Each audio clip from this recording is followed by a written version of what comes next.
Yeah, I'm sick. I'm sick, unfortunately. Yeah. I don't know. I guess so. Are people getting sick? Yeah, it seems to be global.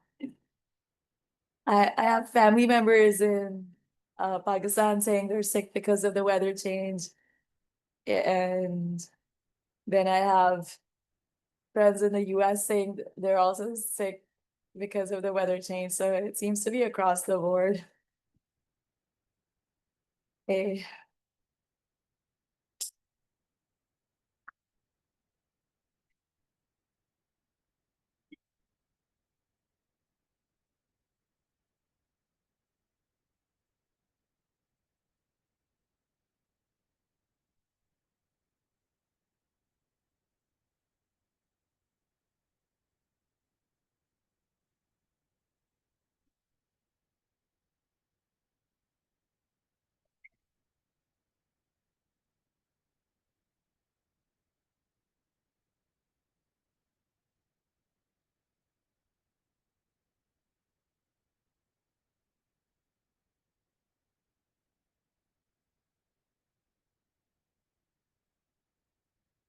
So I just want to give everybody a heads up.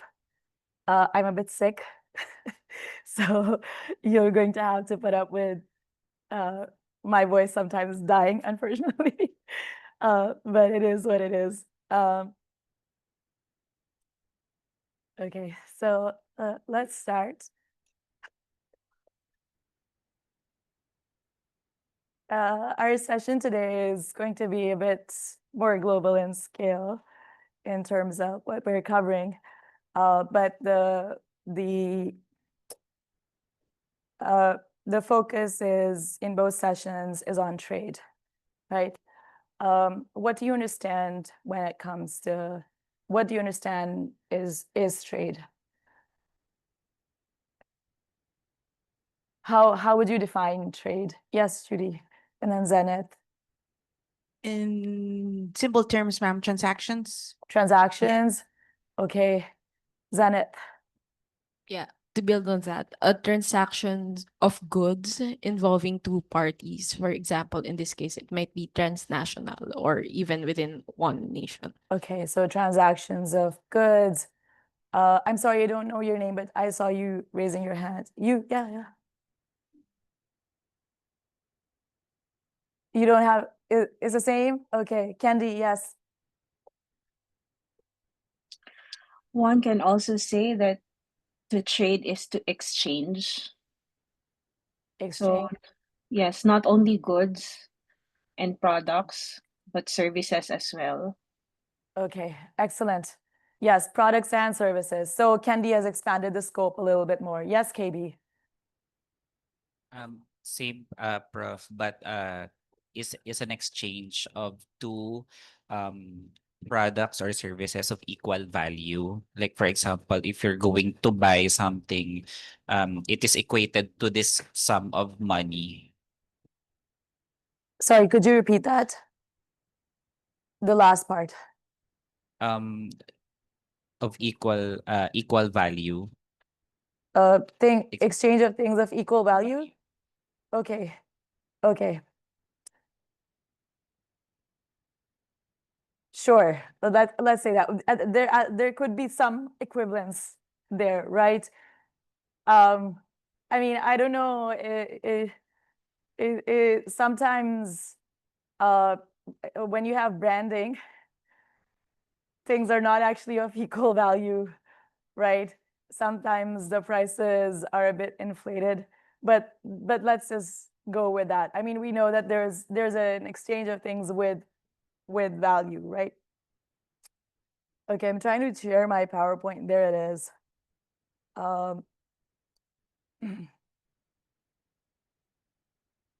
Okay. So you're going to be studying international trade anyway in the future in this course. And another instructor will be teaching you that.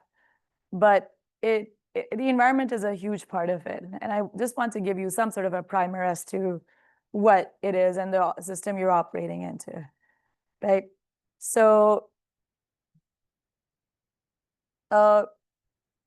international trade covers, as Kendi mentioned, goods, services, and also investment.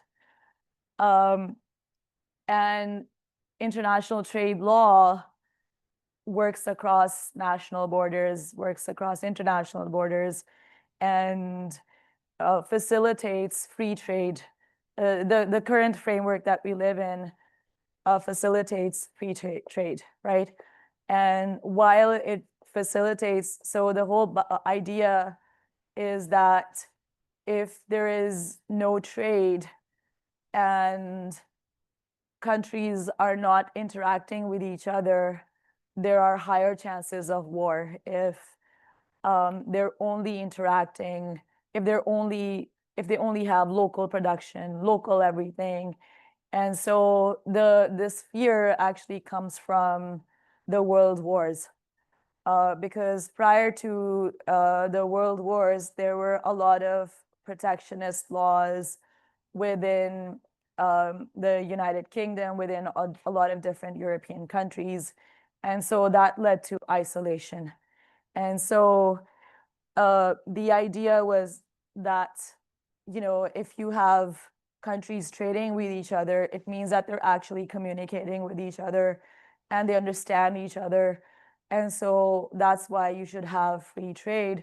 It not just in terms of what's good for the consumers, because it's possible that country A is producing something a lot cheaper than country B just because of the resources and the expertise it has.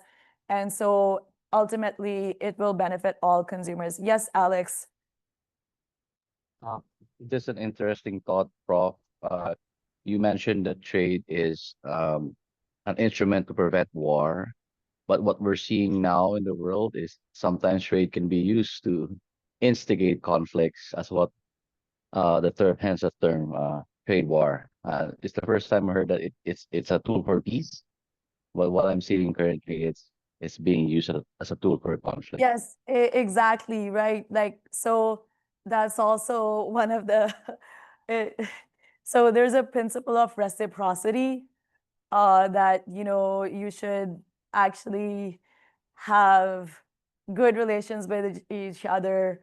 I do good to you, you do good to me. But what you often see, or what you're seeing for the last 5 or 6 years with the US, unfortunately, is negative reciprocity, right? So you'll study this a lot more in detail when it comes to your international trade course. But we have, as part of the Bretton Woods Order, the World Trade Organization, which has an appellate body which listens to all these trade disputes between states, right? So there's an element of what is called public international law, which is that, states litigate against each other. And so what has happened since the last, I think they've been doing this since 2019. So the US has actually, so that what happens with the appellate body is that the members of the appellate body, these judges, have to be appointed with the consent, with the unanimous consent of all WTO members. And unfortunately, the US has been blocking this since 2019. So it means that there are no new appointments to the appellate body. And then there are a lot of other issues, and we see the US using this, right? But then the US is not the only player in the world, right? There are other players, and they still believe in the system, and they believe that free trade is a good thing. Now, there can be arguments pro and con this, but that is beyond the scope of our session, right? We're just focusing on the nice topic of the environment, right? So let's just get into that. Okay, so we know what international trade is about, and we have some sort of an idea of what international trade law is about, right? So it's the body of rules, agreements, and principles that govern the exchange of goods, services, and investment between countries. And so, following up to what the US is doing, which is actually the opposite of what international trade laws should be about. So the purpose of international trade law is actually to remove tariffs and to reduce tariff-related barriers, right? But we often see some hegemonic countries using them as as a tool of war, right? And so does that mean that there are absolutely no tariffs? No, there are. And in some cases, countries are allowed to actually put up non-tariff barriers, including, and these are what are called sanitary and phytosanitary measures.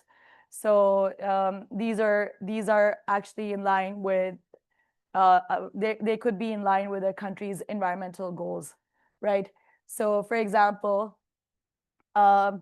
if a country A feels that country B's products are causing harm to the environment, or that they are being farmed in a way which is not environmentally friendly, or they don't have the right standard operating procedures in place to farm this product, they're actually, if they are able to give a justification for this, they can actually put up a non-tariff barrier, or if there's a gross violation, you could actually even put up a tariff barrier. So it depends, but that's beyond the when, how, that's beyond the scope of the lecture, right? But it's possible.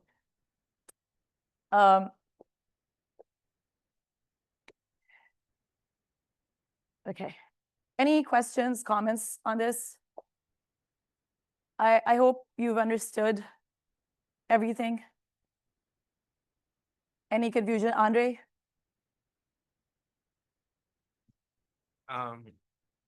With regard to the previous slide, Professor, it says there that addressing issues such as number 3, labor standards. But in relation to that, why do companies keep outsourcing their? Oh wait, how do I phrase my question? Yeah. So what I see what I get. So there if I'm not wrong, what I understand the question is, there are companies from developed nations that outsource Yes. their production to developing countries, right? Yes, right. And when they do this, there are violations of labor standards. Yes, correct. Thank you. Is that Professor. your question? Yes, Professor. Thank you. Okay. So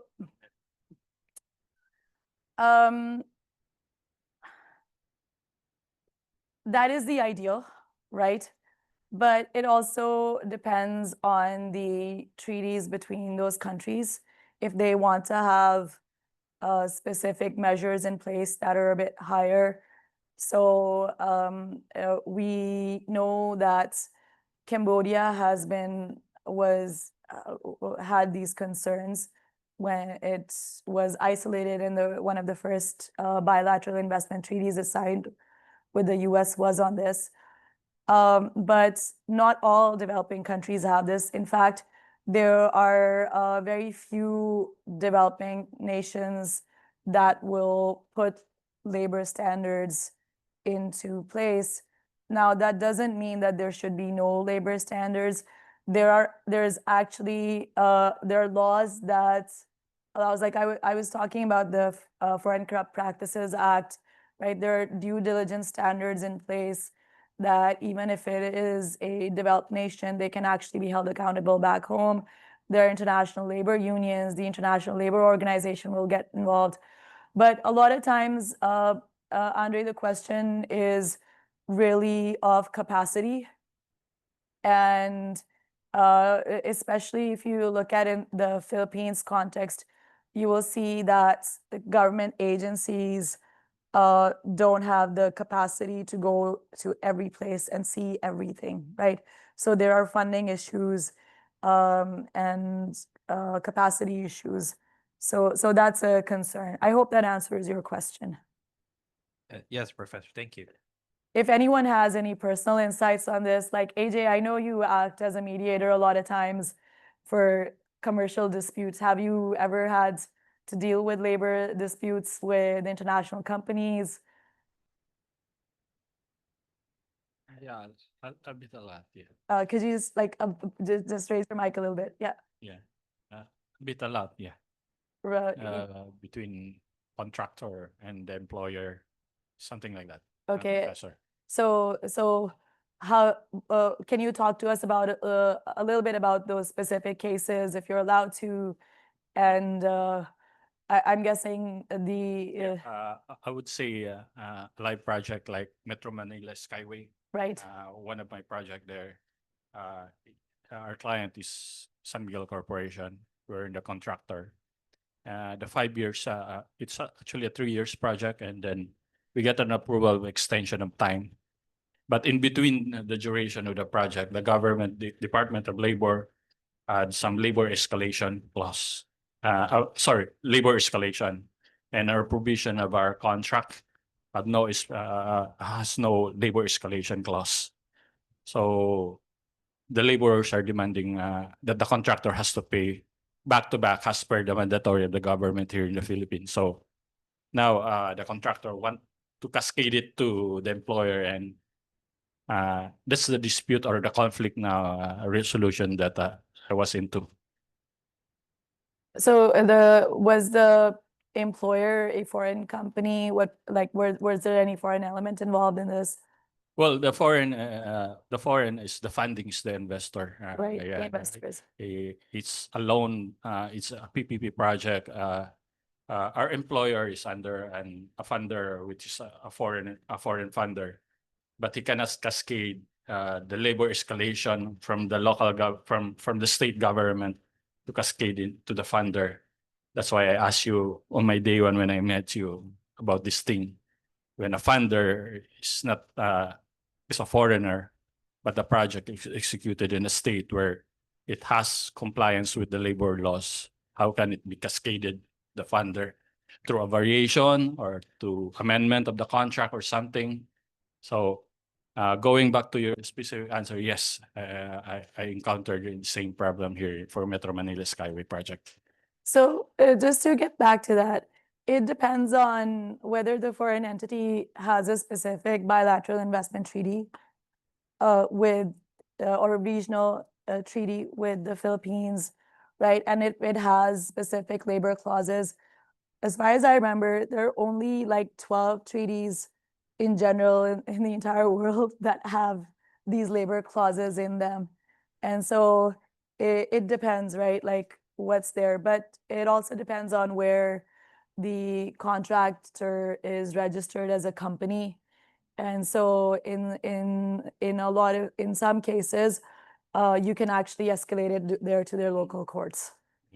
Actually, when I was commissioned to be the consultant to resolve conflict resolution for the for the employer and for the contractor, since there is an extension of time approved within the original duration, there is no provision for price escalation or material escalation or labor escalation. Right. But since we are on the prolongated duration, the extension of time under clause 13 had been approved already from the contract. So I use and capitalize that provision in compliance with the state of government here in the Philippines to comply with the labor escalation. But nevertheless, just to reiterate to my mates, that the funder will not accept any labor escalation clause on the concession agreement to my employer. But to the contractor, he can manifest a claim for labor escalation outside of the original contract durations because he is already on the prolongated duration under clause 30.1. So one of the takeaways you can have from this is have good contracts in place, right? And any good lawyer will tell you when you're drafting a contract, have a good exit strategy, right? When normally it's like, when you're entering into a marriage, and it's all rosy, you only see the good, right? And then when things start going downhill, that's when you realize you've gotten yourself into a lot of trouble, right? So, uh, so just think about the possibilities. Do your risk management, right? Sit down with your lawyers, talk to them about what could possibly go wrong. Yes, Alex. Just joining on the discussion with AJ, most companies, principals, or even funders would always require an indemnity clause, and they would always ask companies that are situated in a locality to indemnify them for any labor escalation, and that's very typical of agreements, international agreements, especially when you are sourcing to another country. Does that answer your question, Andre? Yes, thank you. Okay. The their Okay. their wisdom is noted. Thank you. Okay, so let's get back to the cozy topic of the environment. Um, so, in trade disputes are regulated and heard by the WTO. The WTO is a part of the Bretton Woods system. The Bretton Woods system is basically an agreement that was negotiated back in 1944, and it set up the IMF, and the World Bank, and not immediately, but it established the General Agreement on Trades and Tariffs, which did not become the WTO until the 1990s, right? And the reason for that was that there were developing countries who were concerned about having free trade, right? Because they really wanted to protect their economies. And so there's a whole lot of issues as to whether, in some cases, the WTO has been good for developing countries or not. But again, that's beyond the scope of our lecture, right? So the WTO, you might remember from your readings, has something on the environment. It has a commission. Does anyone remember what that commission is? Did anyone do the reading?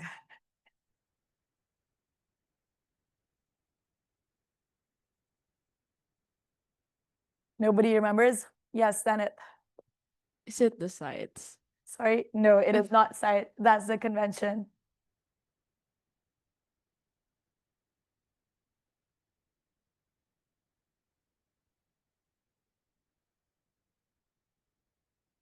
So I'm guessing people were only interested in rhinos this week.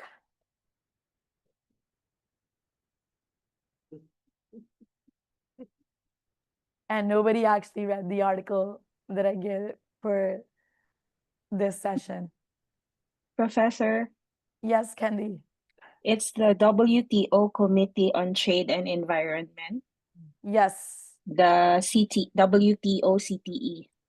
Okay. And what does it do? Thank you, Kendi.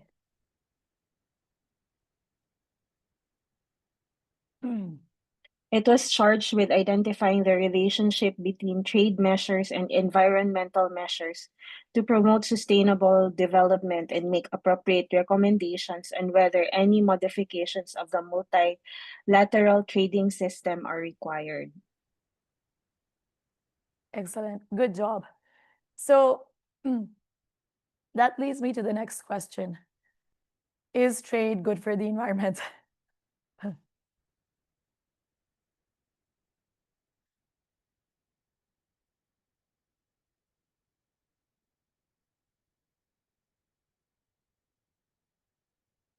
Yes, Andre.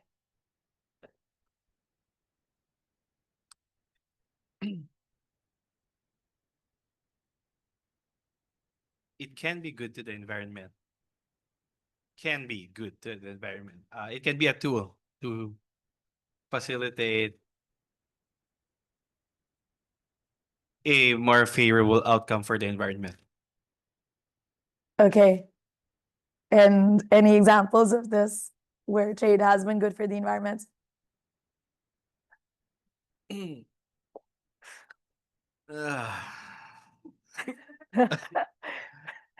No, No. no. Okay, Sorry. AJ, what would you say? Do you have anything to say?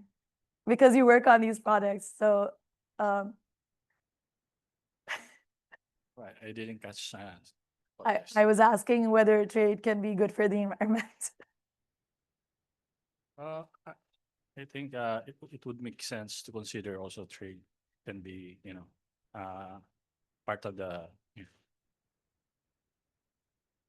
Of enhancing the environment. yeah, precisely right. Yeah. It should be regulated in whatever industry where we at, should be regulated. Yeah. Yes, Judy. I think yes, ma'am. If, as we learned from FINMA class, right, we consider the 3 Ps: people, People, planet, profit. yeah, So yes. the triple bottom line, Triple bottom. right? Yes, Senate. I think it would depend, prof, because there's a sentiment that trade can limit environmental protection with the tariffs and the rules and the policies. Right. But also it can be supportive of the environment. For example, if it is more lenient on trade of sustainable products, for example, or if it gives premium and the policies are consistent with the SDGs. SDGs. Yes, so there's also that potential. Right. So the people who say that trade can be good for the environment argue that trade can actually facilitate the transfer of environmentally friendly technologies. And a lot of these transfers can happen from countries that have already developed these technologies to countries that have not, right? If you had protectionism, these technologies would never get transferred. Then there are arguments that are related to say that trade can enable countries to specialize in sustainable production of goods by having economies of scale, by having streamlined processing, and so on and so forth. And then if there is it's one of those arguments which are like sort of circular, where if you have more money, you can actually put more efforts into sustaining the environment, right? If you have less money, you won't be able to put as much money into the environment. So what that would mean is that first destroy your environments and then get back to building it, right? That's the upshot of this, right? So also, just to add to this, if you look at the WTO in particular, you can have, even if you have these trade-related cons, you can actually use trade agreements to include provisions that promote environmental cooperation, and you harmonize environmental and ESG standards across the board, across different countries, right? Now, there are obviously like detractors. They say that the more trade you have, the more transport you have, there are higher like carbon emissions, right? But it's funny because I was watching this YouTube video which was talking about how even the ancient Silk Road led to environmental degradation. So it's not a new it's not a new argument, but it made me think, so does that mean people should not trade at all, even if even when people were if even when people were trading with camels and horses, there was an issue, right? So uh, so the other argument is that trade can lead to environmental degradation as countries exploit their own national resources, their natural resources to meet their export demands. And so one example of this is palm oil production in Southeast Asia. You see this happening in different Southeast Asian countries, including Indonesia. That's palm oil production has been linked to deforestation, right? And the other argument is that even if you have environmental regulations, it actually makes countries that are subject to them less competitive because it's making their processes longer, right? And the other idea is that, environmental policies are really protectionist measures that go against the whole concept of free trade, which the WTO is trying to promote. Any insights on this? Does anyone want to say anything? Yes, Sanib. Yeah. Prof, you mentioned something about the protectionism principle. So I remembered we studied in my undergrad that sometimes in our environmental ethics that sometimes the precautionary principle is used to mask the protectionism principle. So just to actually bar trades which somehow still help sustainability, right? But they use the precautionary principle to mask that. Exactly. Right. So what I have here on the screen is an image from the World Economic Forum. And what they're saying is that there are actually technologies that can be used to empower climate adaptation efforts. And so if you build these technologies and train in them and trade in them, you can fulfill the goal of free trade while also promoting the environment. So you can see a lot of these are really tech related. Do you think that these technologies are actually environmentally friendly? Do you think that they're good? Okay, KB says yes, and Joaquin says no. Okay, let's hear from KB first and then Joaquin. Prof, I've read multiple articles regarding how technology could contribute to climate adaptation efforts. Like, for example, the water companies and the DNR, I think, the Department of Environment and Natural Resources uses drones to monitor the forests, and also they use I forgot the term of the instrument that they use to predict the water levels of the rivers. Like, for example, they really did a good job during the El Nino last year, because they were able to control the water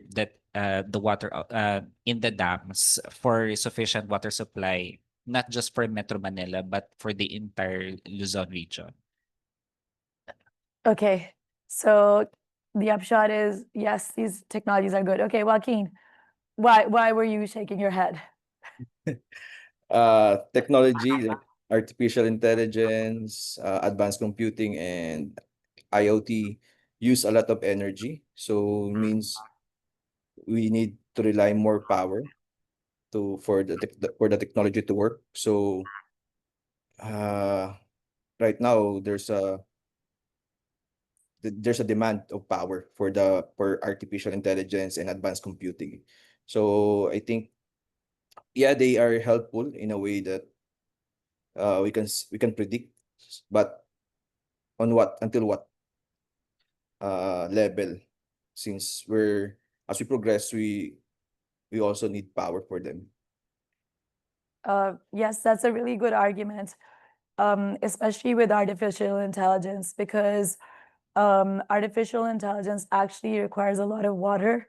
And OpenAI, which runs ChatGPT, has been criticized because the servers that they use heat up, and they require a lot of water to cool them down, and a lot of energy. So at this point, as we speak, Microsoft and OpenAI are actually building their own nuclear power plants so they can power uh, their their systems, their servers, right? So there's an environmental cost to having artificial intelligence. It's the same with what you call those tokens. What were they called? Sorry, no, a Bitcoin also. What were those things that were called art pieces that were just memes? Just the NFTs, NFTs. non-fungible tokens. That too requires a lot of energy, has a lot of adverse impact on the environment. So there's that side to it. There's another. Yes, Judy. I didn't mean to cut you off, Prof. Another example I could share also, Shell has a partnership with Microsoft, a strategic partnership with Microsoft. And what is that partnership about? Well, energy. Okay. So are you fueling anything that Microsoft has? I'm not sure about the granular details, ma'am. We can Google, but I- there is a strategic partnership between Shell Okay, and let's Microsoft. Google It's like everybody. Let's because I'm sure Judy's not allowed to say what it is. well, not that I'm not allowed, but I'm not in that space. But it I'm makes not in that space. it makes sense, right? That Microsoft would need would need some energy to operate, right? um, yes, KB. Prof, I think it's a give and take relationship between technology, energy, and the environment. Because as much as we want to preserve the environment, we need to use these tools also to protect them. And well, on the other side, we use a lot of energy to develop these kind of technologies and to maintain them. Sorry, Sir Wax. Yes, G. I was wanting to share when this whole NFT, we were looking into investing and then we saw NFT for ESG. We said, oh, how hypocrite. But I guess the point is there is an effort towards sustainability. I mean, but then in my mind, what is that break even point that you can say it will offset or overshoot what's been taken from the environment? But I guess we joke about it being hypocrite, but we can look at it as if they're trying to offset. Sure. There's the other side of this as well, which is the mining side of how these technologies come into being, right? So they require mining rare earth minerals. Um, most of the rare earths come from China because China has the capacity and the will. But a lot of these metals also come from impoverished countries in Africa, where the mining is done by small children, and there are poor labor standards in place. There are environmental costs to mining these rare earths that are used in our mobile phones, in our computers, in our laptops, right? And also in in AI. You wanted to say something. Building on what Kibi said, really after the first slide or even this slide, it reminds me of Could you just, yeah. Professor, it reminds me of the butterfly effect. Like a simple or a small change that you make, for example, like AI, but it creates a, over time impact. So no matter whether it's not inherently wrong, but if we do this, there's an effect in the environment. If we do otherwise, there's still an effect. So that's why I tend to agree with G. how do you strike the balance or it's not a straight line, so it's like a butterfly effect. That's my impression of the. Okay, so this is how the World Economic Forum views technology, trade and technology that can empower the environment. I'm going to show you another view of technology that can be used to empower the environment. And I've forgotten because I was sick, but I think that this is actually the OECD, if I'm not mistaken. So you can see that there's a different approach to trade empowering the environment. What do you see as a difference? And do you think that this approach is worse, or is it better than the World Economic Forum's approach?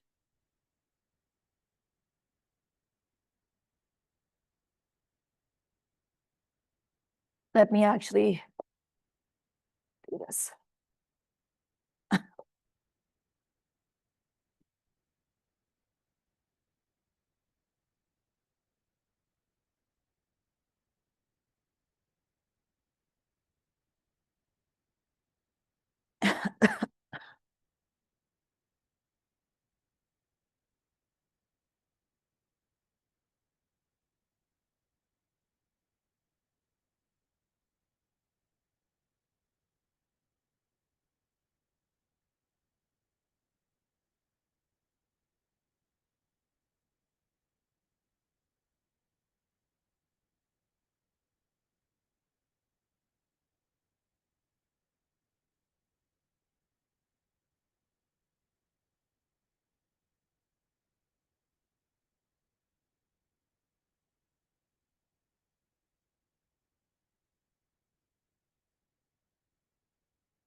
It's a lot broader, right?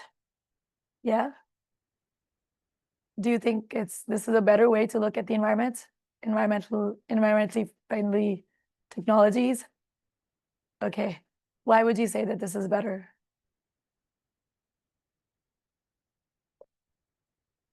So I'm actually going to start calling people out online because I see the online participants are are really quiet. So Alex, Yeah, I do have a concern on the electrification of vehicles, though. I won't say it's better because there has been um concerns on battery limitations and replacement costs because the like EV or electric vehicle batteries, they're the most expensive component of the cars, and and disposal of the battery has environmental impact. So I'm not sure if agree with this one, if this is a technology to watch. Yes, I think electric vehicles, they have significant economic environmental benefits, but they also come with notable downsides. yes, Senate. Um, I would say that this is more tangible. Because it would involve like different types of people in different levels. But the the problem that I have with this is it has to have an effect first before you can actually control it. In comparison with how we can use AI and digital technology. Sorry, I'm looking at the slide. Yeah. For example, one of the examples that I really like using when it comes to environmental concerns would be the use of IoT or Internet of Things. Because once it's utilized, it's real time. So you can easily change something once it reaches a certain threshold. So how do you see IoT being relevant in this framework? If IoT can be used in this context, then it would be better because it would you don't have to wait for a month or a year and then look at the values of that were obtained through this. So I think you have a specific example in mind where you see IoT being applied. Okay, for example, this is a safe space. As for example, in Meralco now, Meral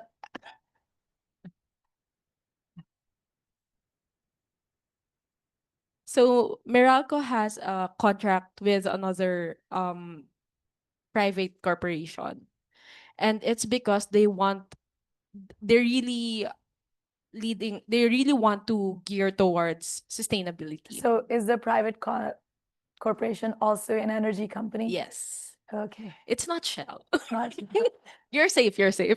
But the main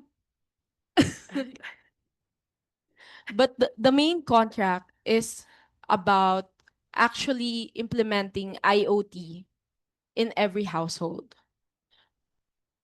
And it would be required, it would be mandatory if the household is covered by Meralco. So I feel like that's a really good thing.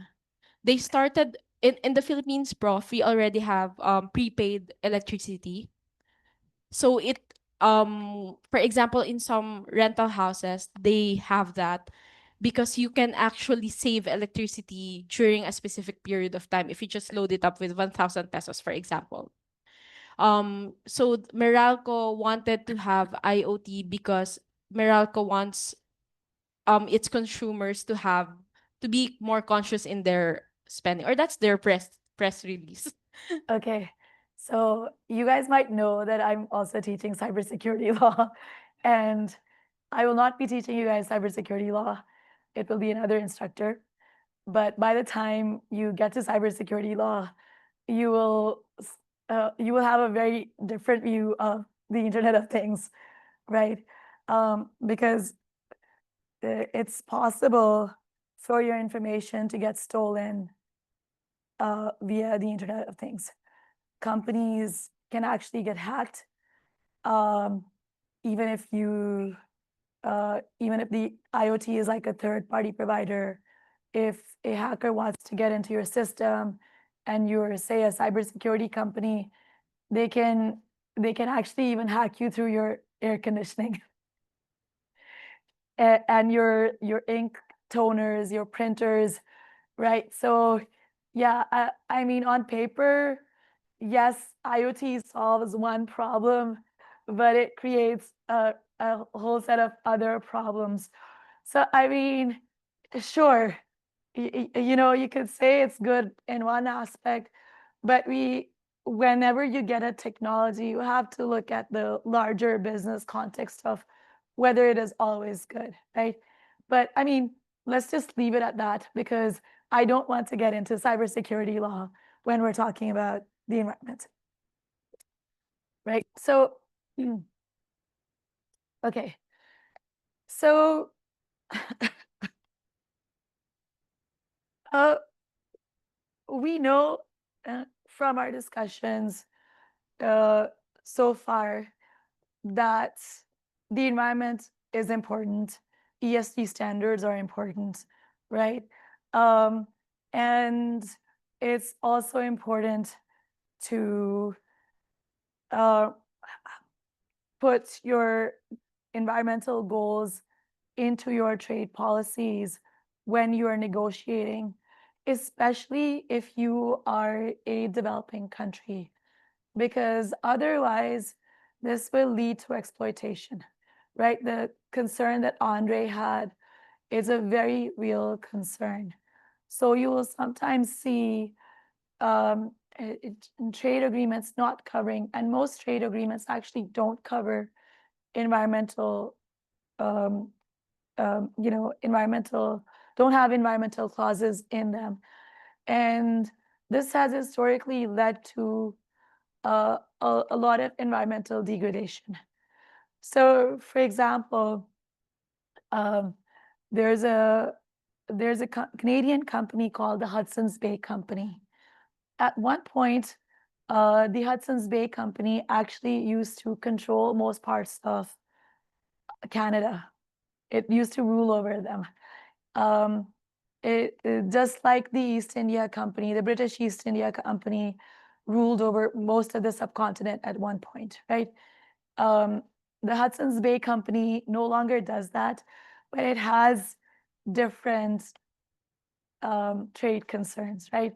So if you're Canadian, all you would know about Hudson's Bay Company is that they sell luxury products. And so if you want to look like you have money, you'll probably end up going to, and you're Canadian, you'll want to go and buy something from the Bay, right? But the Hudson's Bay Company also has energy interests. And so it there was actually an oil spill that the Hudson's Bay Company was responsible for in the Amazon, right? And so at that time, there's actually a 60-minute documentary on this. If you ever want to watch it, you can do it. But the whole point is that developing countries find themselves on the receiving end of this, right? So it's important to have, it's important to think about this, especially if you ever find yourself on the negotiating table with an entity that's a lot more powerful than you. And there is case law now that actually recognizes the environment as an important defense in investment claims and also in treaty claims. So that has changed a lot over the years, right? So we've already discussed the WTO's Committee on the Trade and the Environment. So in your readings, which dealt broadly with the WTO, what were the environmental issues that were highlighted that were specific to international trade?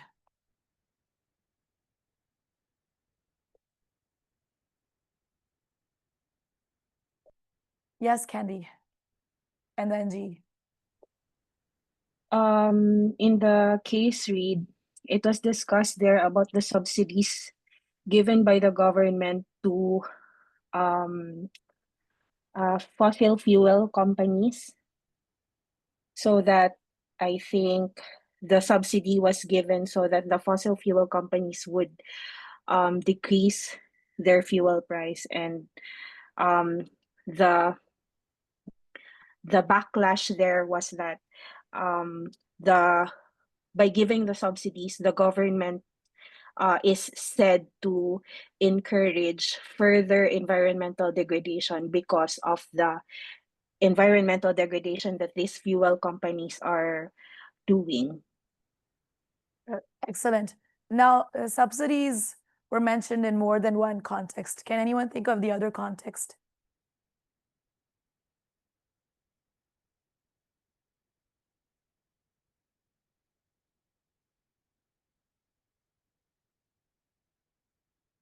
So there's an other industry that has benefited from subsidies at the expense of the environment. Is it fisheries, bro? Yes, it is fishing. Because it's about incentivizing overfishing. So Okay. Any other environmental issues that you can think of based on the reading? Were there any WTO cases that were mentioned?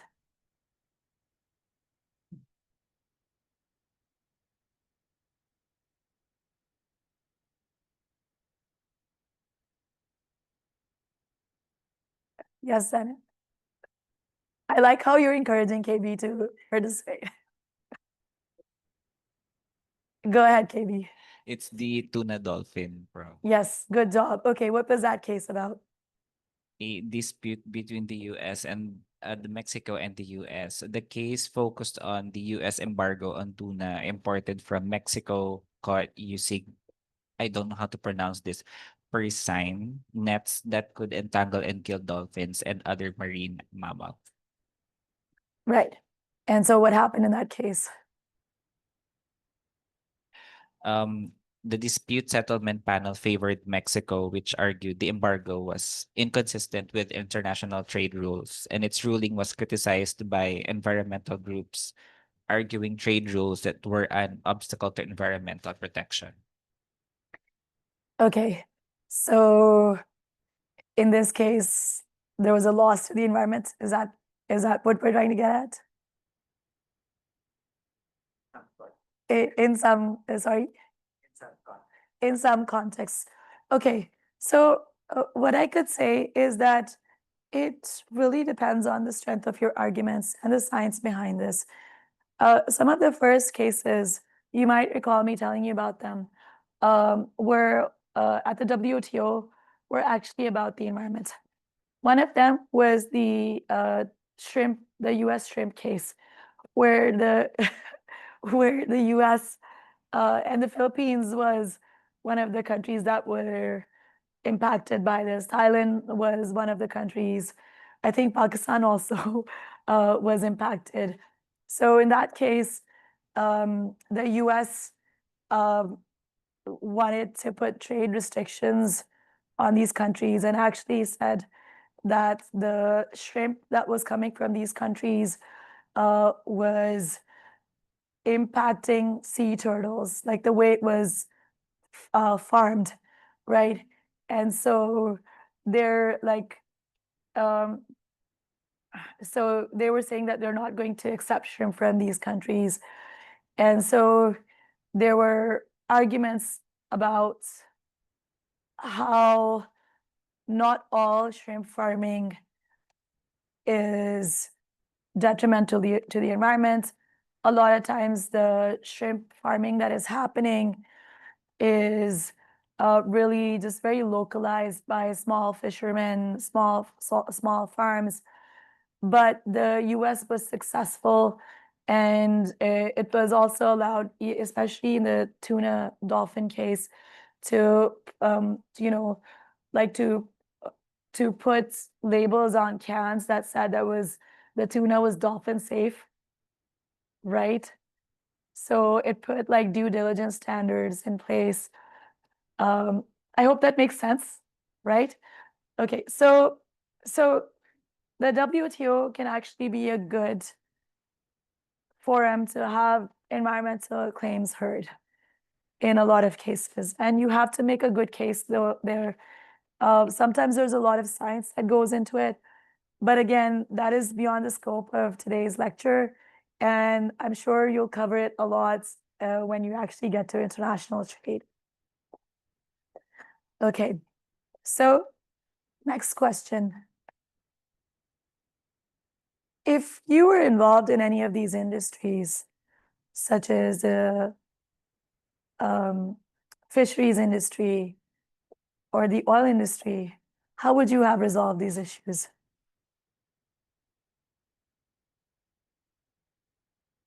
Well, a lot of you are in the energy industry. Some of you are indirectly related to the fishing industry, right? I'm sure you have vendors who are in the fishing industry, especially if you're packaging and stuff. So what would you say that there's a solution? What would be your insights into this from a purely business perspective?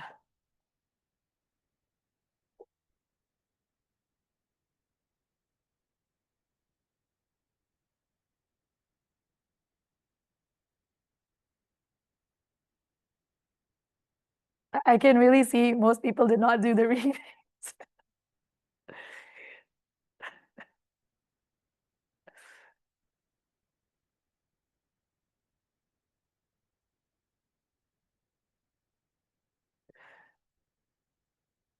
Did you have a lot of things due this week? Extremely a lot. Okay. So there's a lot and then there's extremely a lot. It wasn't that long, actually.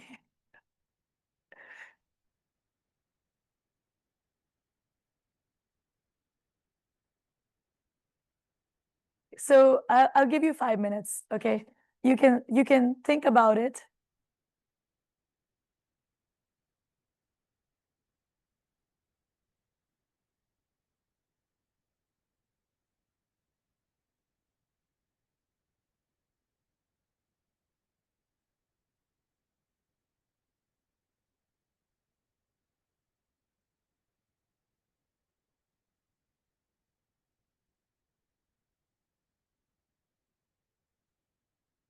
So let's just make your life easy.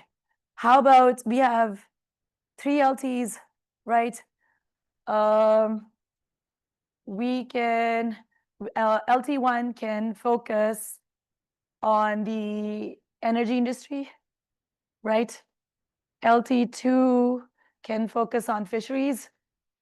And then, I mean, just because we've discussed it already, we can think about the tuna industry, right? LT3.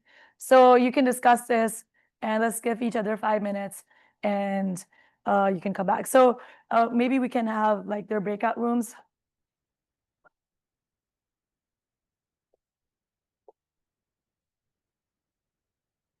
You can change your seats if you want to discuss with your LT mates. Ugh.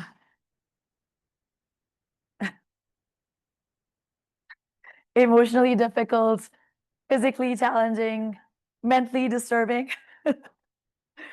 For the fisheries and was what the other one, tuna, guys, I'll share something in Viber. It's about mega sardines locally and how they're sustainable, but the technology. So just an example, if you're interested, just an example of what we have. If you could share it to the chat box, I would love that too. I would like to read that. as Okay, well. ma'am, I'll log in. Sure.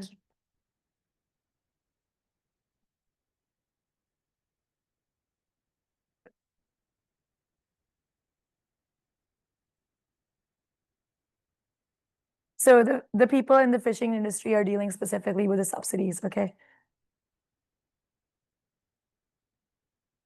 Ma'am, would love to hear your thoughts about it because I had my doubts. As a consumer, I had my doubts. Right, right. I'll take a look at it.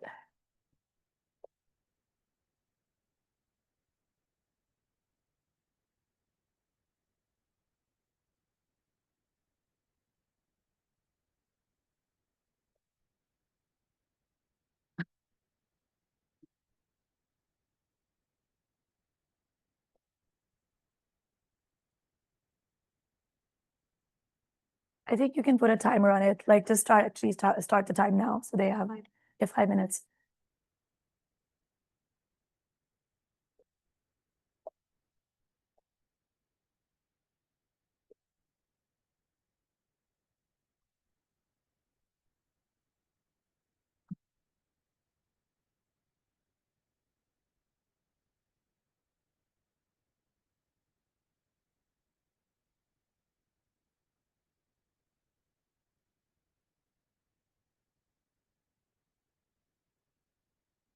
Solutions.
So it's already ended? Sorry? Yeah, did I? Yeah, but then like they still have a minute. But there's only a second from updates. Is there like a dissonance between?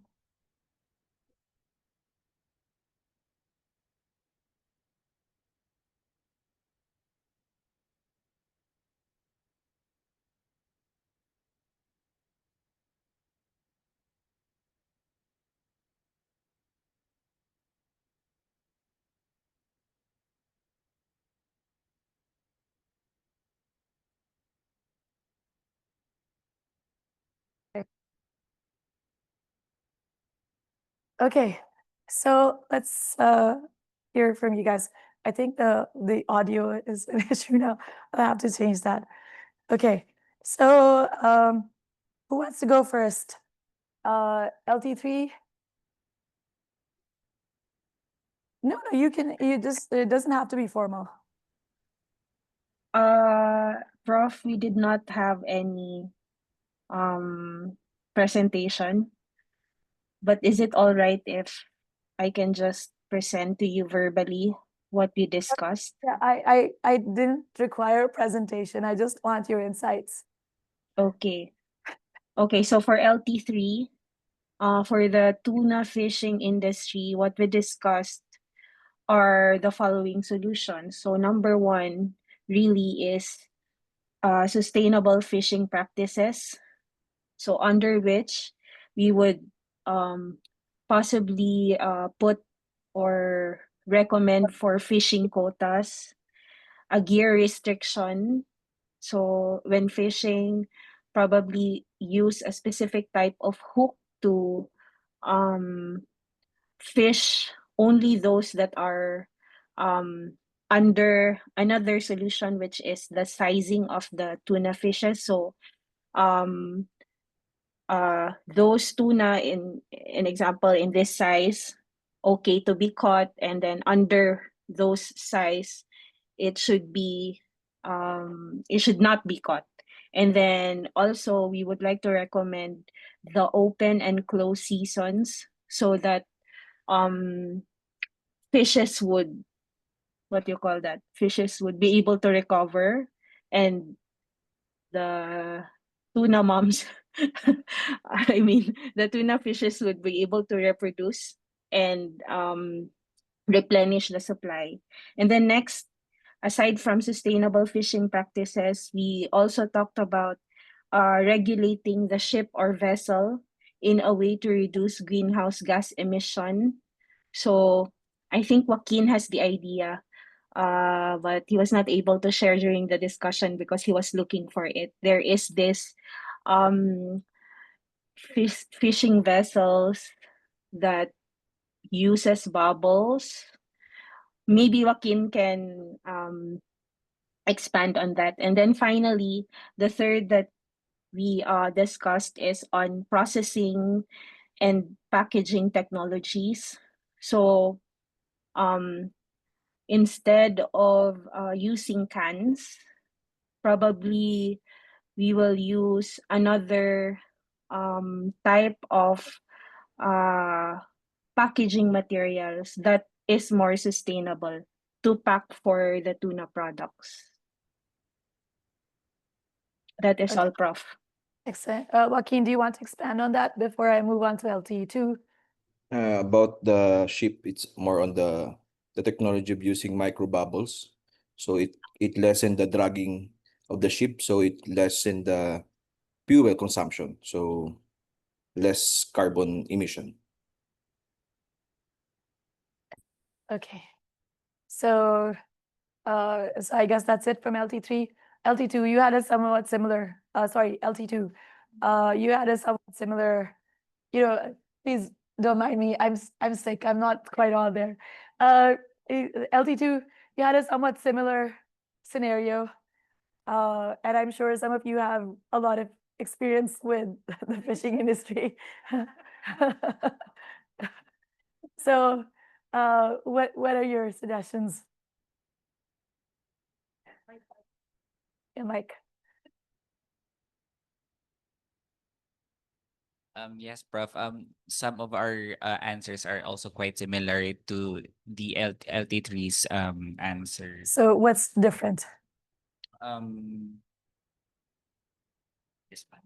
the government made four major shifts to reduce subsidies to the fisheries sector, made fisheries closed access, implemented market-based management tools, and enforced a licensing regime. So that has already happened here in the Philippines.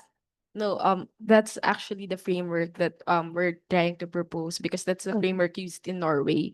Oh, Yeah. okay. Thank you, Google. I guess, thank you, AI also. Yeah, yes, KB. There's also, Prof, here in the Philippines where we do aquaculture. Uh-huh. I think that's very helpful. And also I think we need to lessen uh on the hype of eating caviar. Yeah, okay, so people should eat less caviar. Yeah. Uh, okay, but what will the rich do? How will they differentiate themselves from us common folk? I'm sorry, I had to advocate this. Right, so for people who don't know, what is aqua farming? Yeah. Well, how do I explain it? In the province, that they buy like a certain piece of land near the shores, and then they let the water in from the shores that has like fish babies, and then they try to control the breeding of the fishes, and that they would separate the baby fishes from the big ones, and only the big ones should be harvested at a specific time during the year. So they try to maintain that, and they used a lot of technology to monitor the water, the temperatures, and also the population of the fishes. And you've seen that being effective. Yes, Prof. We do that in the province. Okay. Yes, Mir. Add to what KB said. It's not really foolproof because there were instances, aqua farming wherein, first of all, we will continue research and development as to how to continue to breed the fish. But building on what he said, sometimes, Professor, it's not really foolproof, because if there's too much fish in the fence, um, lack of oxygen, they eventually die. Yes. That's why you have to continue to do research and development to make that approach sustainable. But somehow lessens the impact of overfishing. Right. Yes, FTE. Energy, yeah. All right. So we'll give you a full context. Quoting the source.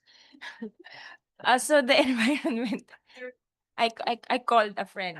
So environmental. So the environmental goal is to source the clean energy, right? For energy, and in the energy industry, it means high solar, wind, geothermal energy.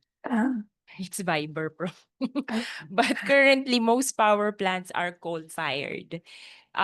But then the problem is there's no enough environmental sustainable plants. There's still more coal-fired.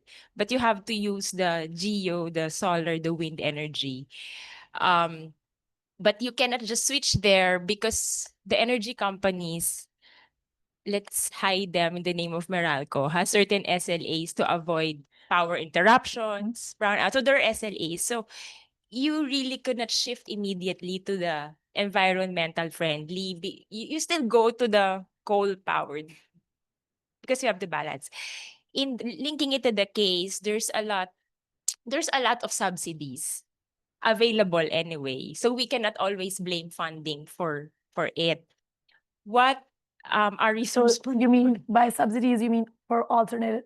to Energy. build more the environmental Yeah, friendly yeah. plants, so you don't keep on shifting to the coal So fossil fuels. fossil sources. But then I think the main issue right now is the Department of Energy and the Energy Regulatory Commission have conflicting differing policies. So you cannot get investors and What are those conflicting policies? differing rules, differing SLA standards mix. So there's that. So just yeah, so we know the solution. Okay, go to the environmental friendly, but in reality, how do you operate on a day-to-day basis given all these factors? So, and I think what has been pointed is it's the regulated at this point. So the proposal, I wanted to give that. So the what we're trying to propose is to take advantage of possible investors and grants, fix policies like who would invest to changing, differing, conflicting policy of these bodies. And then we came to certain um PPP, and I will ask my LT mates to build on that proposal to help with these kinds of issues in the energy sector. Okay, excellent. May I ask who your friend is? It's not a friend. Somebody who works in Meralco, bro. My Okay, ex. so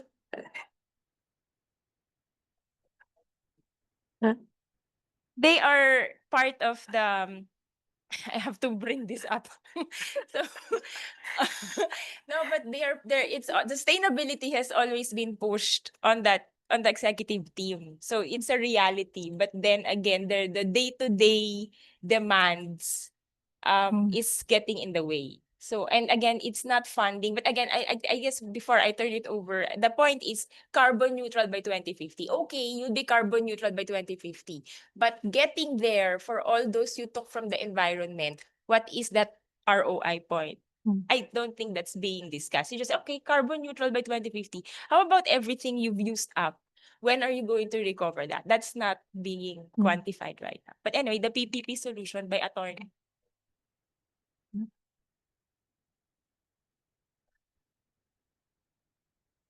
Okay, so our idea is, since the energy industry right now is deregulated, so we make the bold move of regulating it.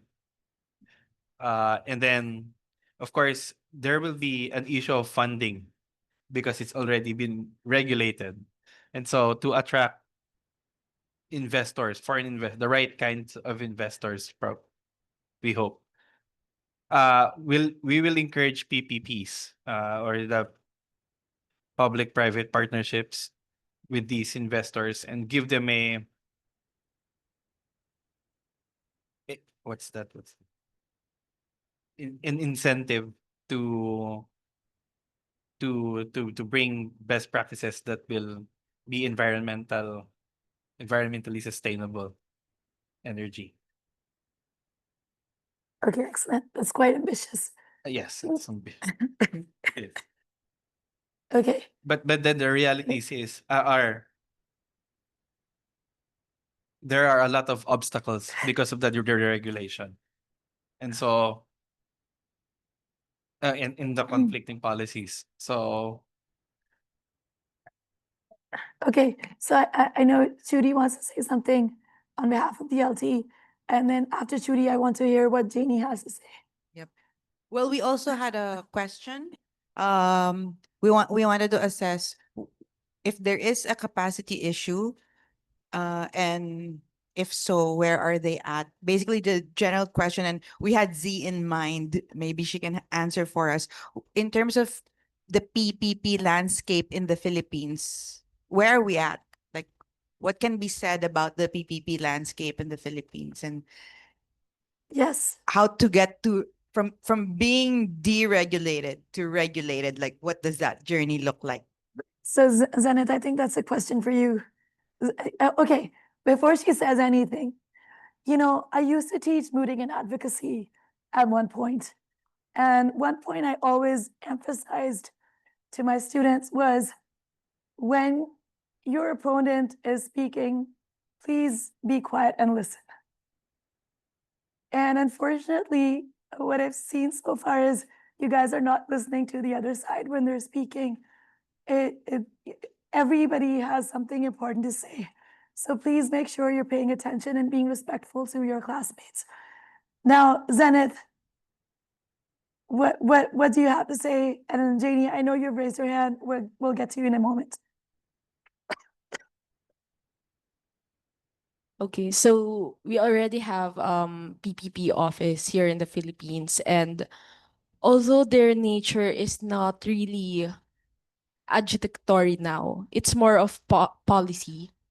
They're more of recommendatory, but they consulted with us, I think 3 weeks ago, because they're planning to have an adjudicatory board. So there will be some level of regulation. But the thing is, PPP is only new. It's a relatively new agency in the Philippines. So, and it's composed of very young lawyers.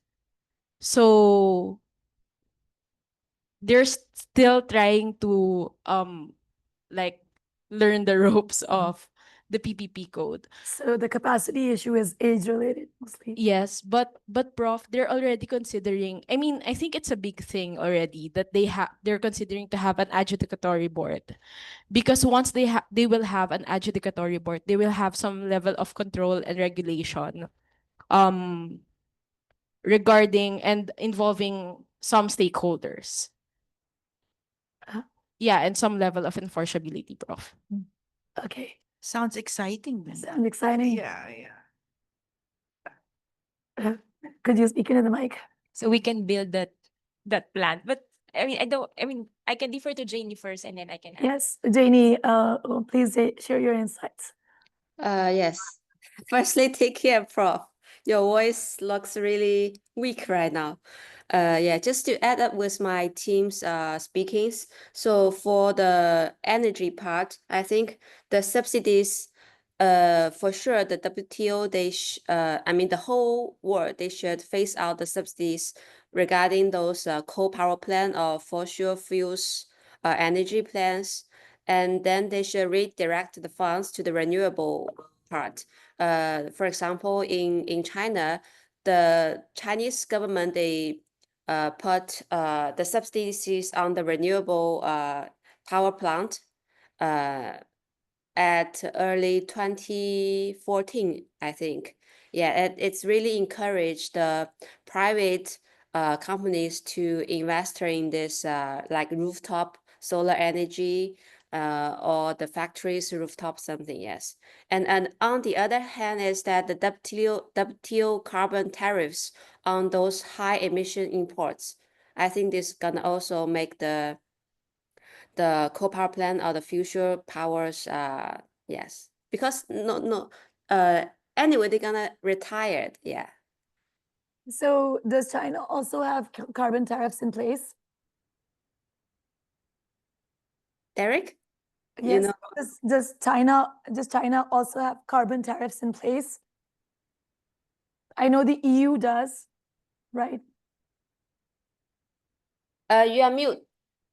Oh, really? Sorry. Oh, sorry. Really? Am I? I'm not muted. I'm mute. Right. Hello, Prof. This is Derek speaking.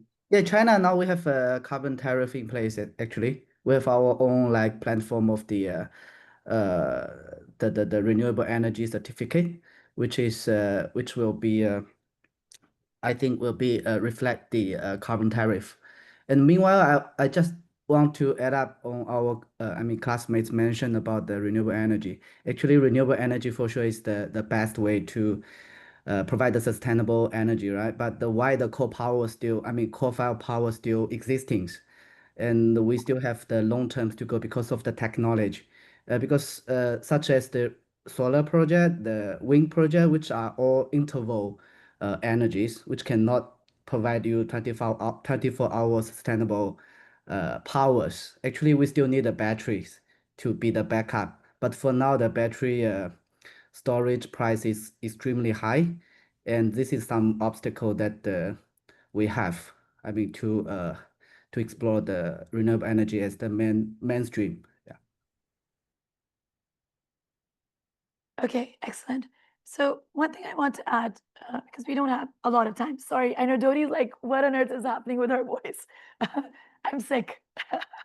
So um, there are industries that have decided to impose restrictions on themselves and to mitigate the environmental hazards that they create. The steel industry is one of the biggest emitters, one of the biggest hazard creators. And in order to, they recognized that there was a problem with their industry. So in 2022, for example, they signed their a sustainability charter that was specific to them, and they came up with their own sustainability principles. I know it's not that clear. I'm sorry. Uh, it- but this is really the best image I could find on the internet.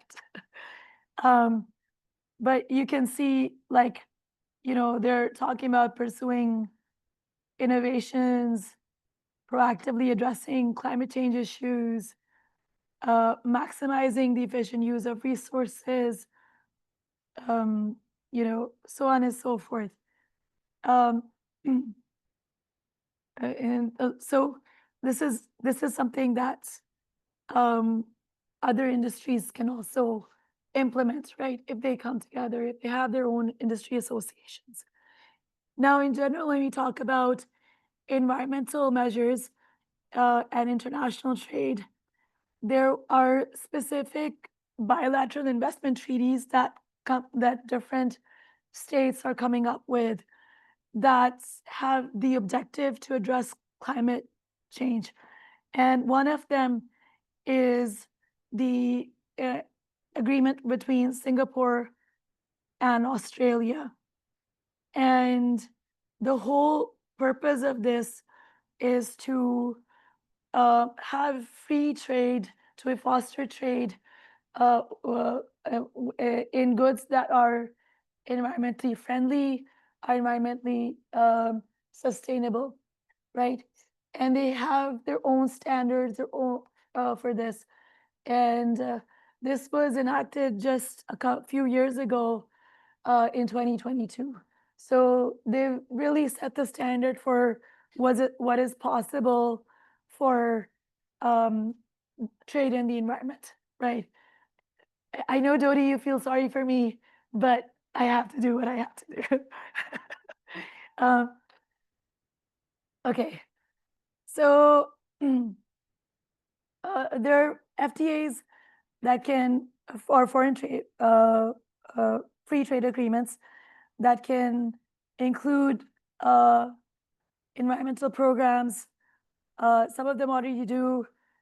They can have capacity building measures to bridge the gap between developing and developed countries. And some of them mandate technology transfers as well. So there are some agreements that have binding provisions and some agreements that have non-binding provisions, right? These are the non-binding provisions are what is called as best endeavor clauses, right? With the declaration of intent that the environment is on their agenda, but in reality they have limited enforceability. So some of the agreements that have binding clauses include the North American Free Trade Agreement, and it's it's tiled in a way the USMCA, which has stronger environmental provisions and has commitments to combat illegal logging and wildlife trafficking. And then ASEAN also has provisions for sustainable development, but that enforcement is weak. In terms of how these clauses can be binding, This can include penalties, dispute resolution clauses, which I think goes back to, again, AJ, I know is not paying attention, but AJ's AJ's question about, AJ's concern about having, where do you go? So you can include those dispute resolution clauses within, and especially environmental and labor dispute resolution clauses within the agreement. Right. So um, uh, with NAFTA, that is possible. NAFTA has mandatory clauses there. Now, unfortunately, in the ASEAN chapter, you have non-binding clauses, right? So it really just goes down to your specific bilateral investment treaty or the contracts that you have in place. So there's so when it comes to escalation, the enforcement measures are a bit weak. Okay, so that's it for this session. My throat also needs a break, and I'll see you all in half an hour. Yes, Can you yes. slide, can you slide just one back? Sure. Thank you. That's all. You wanted to go through that? Just want to apply a screenshot. So from the point about the screenshot, I know I haven't uploaded the slides, but I will. You have access to them. I'm just sorry that I haven't been on top of things as much as I would like to. It's okay, Prof. Prof, may I offer you green tea? It was from Mir actually, but if you want something soothing, I have fisherman's friend. green tea. It's unused. It's fresh. It's vegetable tea.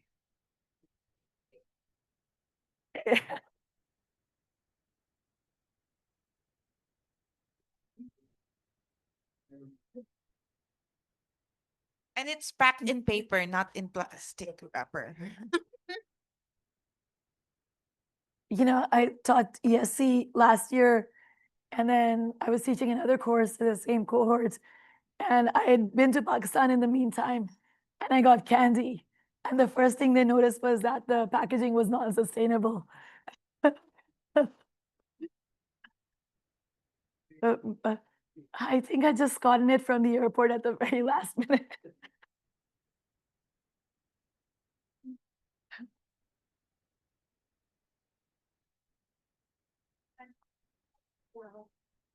About the reflection, for the individual reflection, are you willing to give them the guide questions or instructions? I'll post that by Tuesday. How are your slots?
Okay, so for online participants, people are just settling in. So just give us a minute.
Okay, so I hope everybody's settled in.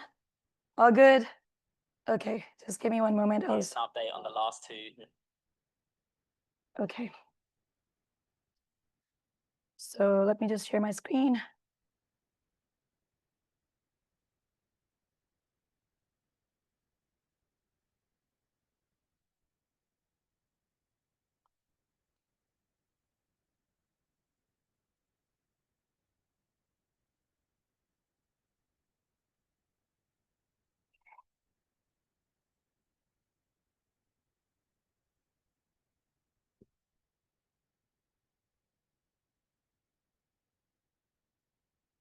Okay, so we're going to talk about trade in endangered species. And fun fact, yesterday was International Endangered Species Day. Yes. How did you, what did you think about your case study? Did you enjoy doing it? Something different to do? Okay, so yeah, I just discovered while I logged in yesterday that was Endangered Species Day. So I thought, what a coincidence, right? Sorry? It's just a joke that we almost went extinct last night. Was it because of the work pressure, assignments, Yes. because of school? Well, maybe you as a cohort, but not humans as a species for sure.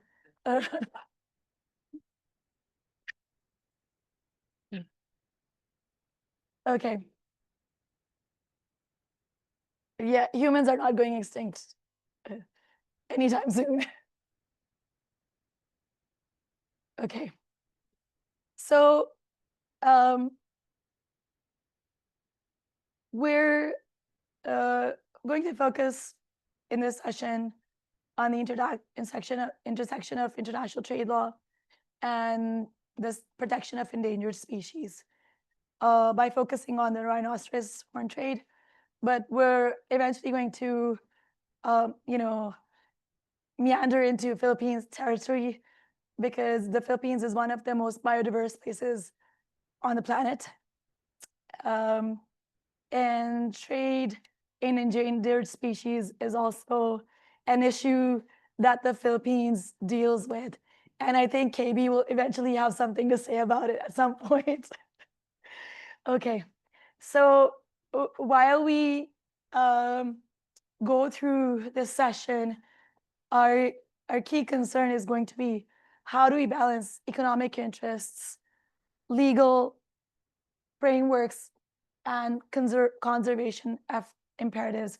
And if you look at the case study that you have, that you had, you can see all of these factors, right? You have all these different stakeholders in place that some people were benefiting from rhino trade, some people not so much, right? Okay, so let's get into it. Now already had, you've already done the wax, so I'm sure you'll have ready answers to the questions. So the first question that you had in your case study was to evaluate and analyze each stakeholder's position and to list the goals, issues, goals, and possible solutions from the perspective of each stakeholder. Now, who did you have as stakeholders? So what I'm going to do is I'm actually going to put you all together in your LTs so you can discuss this with each other. And I will give you 10 minutes, right? You have the questions here, right? And discuss them. What were your answers to your wax? And then come back to me and tell me also. You don't have to have a PowerPoint. It would be easier if you do, but it's not if you don't, right? Because I know that there's very little time. But let's just do that. And it'll also give you a chance to see how you guys work, get insights on how you guys have done your wax, right? Okay. So 10 minutes, and we can put a timer and put them into different groups.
Okay. So time's over, guys. It seems like you have a lot to say. Okay, very passionate. Good to know that. Okay. So let's get to this.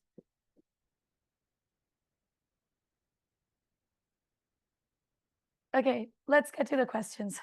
So who are the stakeholders that you guys were able to identify? Let's start with LT2. Okay. Mm, let me know if you want to share anything or not. But go ahead, Mir.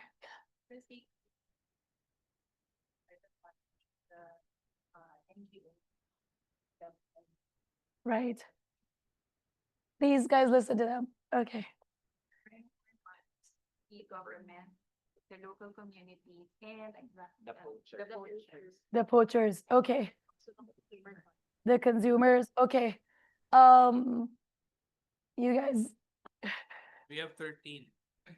you have 13 stakeholders. Okay. Lucky 13. Okay.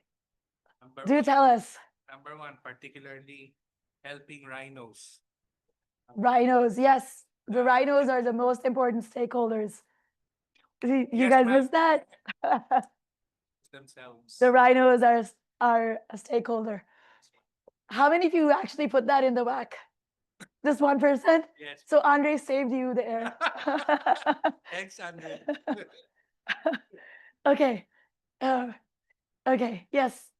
So And then 13 Rhino farmers. rhino farmers, Number 3, communities.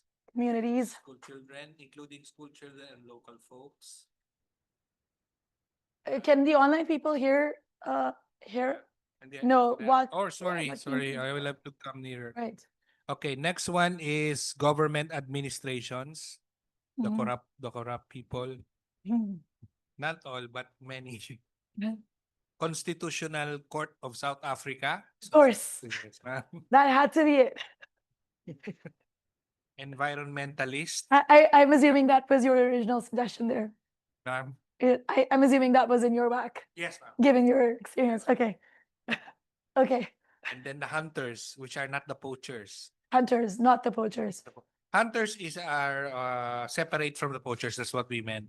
Okay. Because hunters do it sometimes seasonally or seasonally. Right. And then we have Sometimes they might have licenses. yes, ma'am. Right. And then scientists also.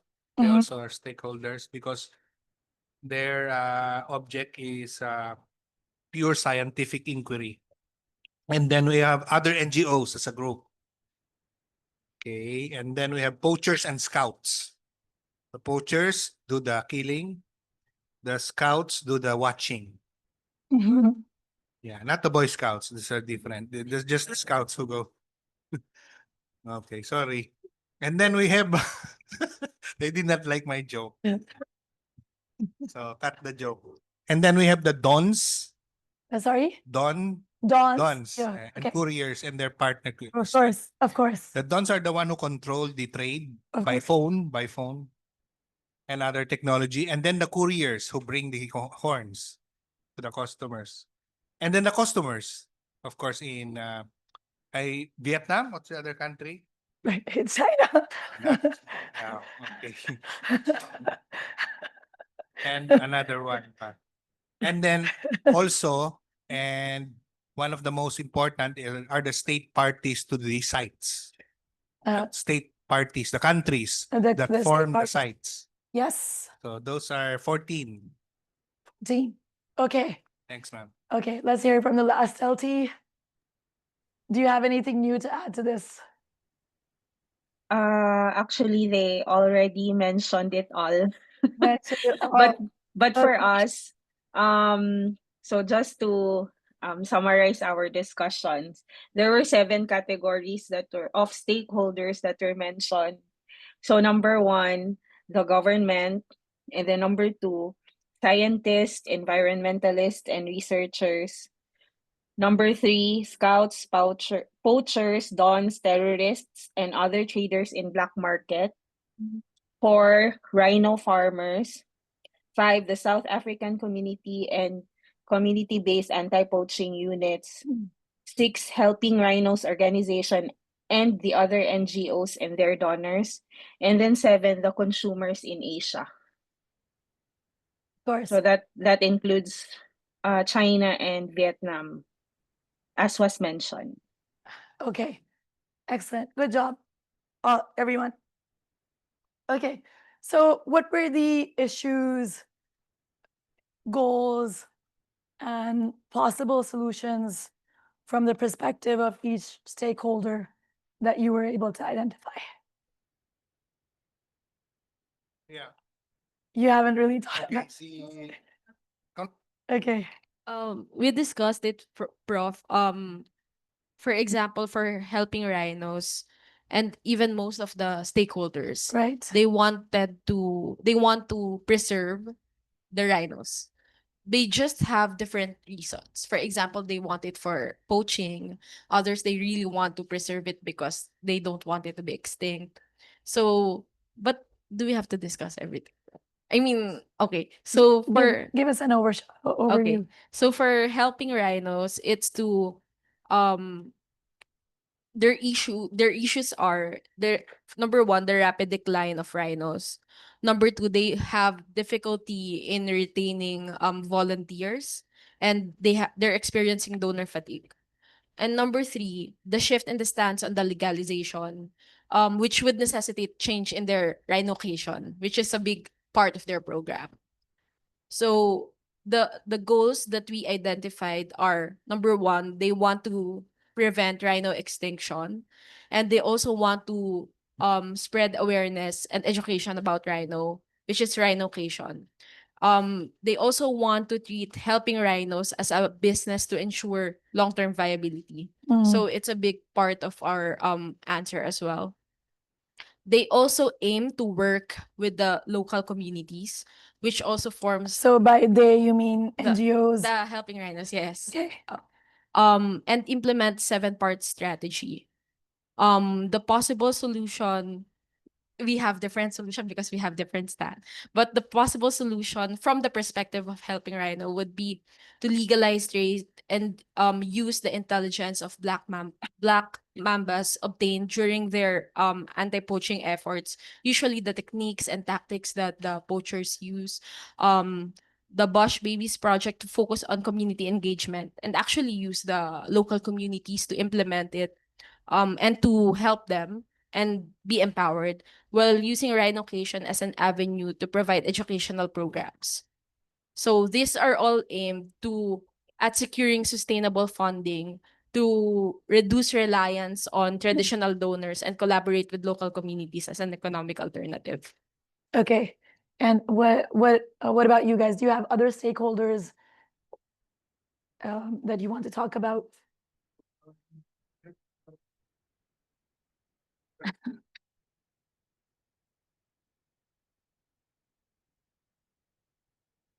Sorry, the mic is short. So we are positioning time. Stop sharing so you can actually share there. Just a moment. Sorry. Okay. So we have two dissenting opinions in the team and three, I would say the majority. So from our perspective, we look at it from a sustainability and profit point. Let me just ask, Joaquin, can you hear them? Okay, good. Yeah, sorry. Hello. Okay. Yeah.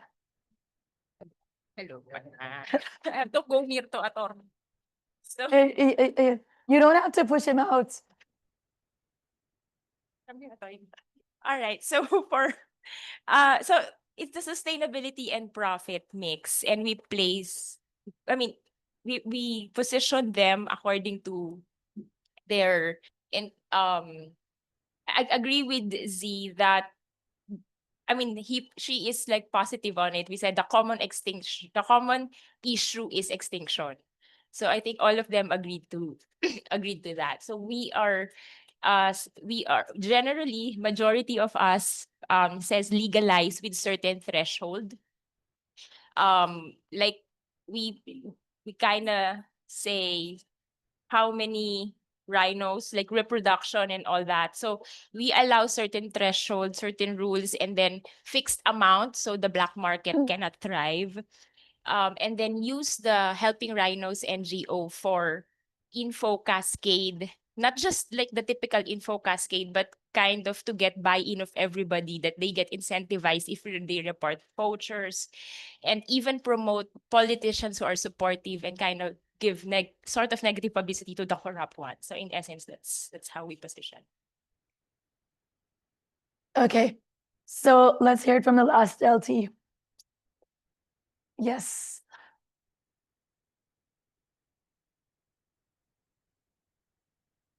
I think it's LT3 that's remaining, right? I'm still confused about which LT it is.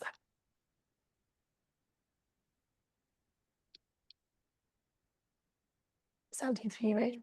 LT3. Yes, Prof. So anyway, what we discussed, I mean, I think the most um important thing that we discussed is on about the poachers, their issues, their goals, and possible solutions. So the issues connected with poachers is number one, poverty. And then number two, there is increasing regulation and law enforcement against poaching activities. So their goals would be to maximize the return on trading of rhino horns. And then number two, avoid death and capture by authorities. So as two possible solutions, one of our group mates said that the possible solution is to provide livelihood for them. However, we discussed that possible solutions should be in the perspective of poachers. So the possible solutions that were presented is number one, solicit support from corrupt government officials. And then number two, invest in technologies for self-protection. So that was in our discussion about the poachers, Prof. In their perspective.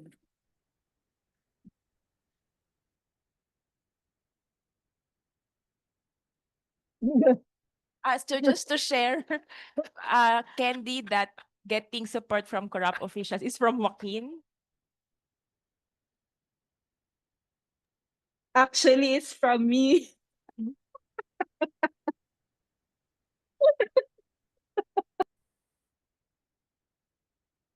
What do the government officials have to say about this? You've been put on a hot spot.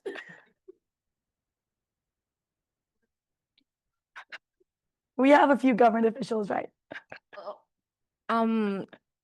Okay. I'm sure they're not corrupt, Prof. Yeah. I'm sure I'm not corrupt, Grof. What about you, Joaquin? It depends. What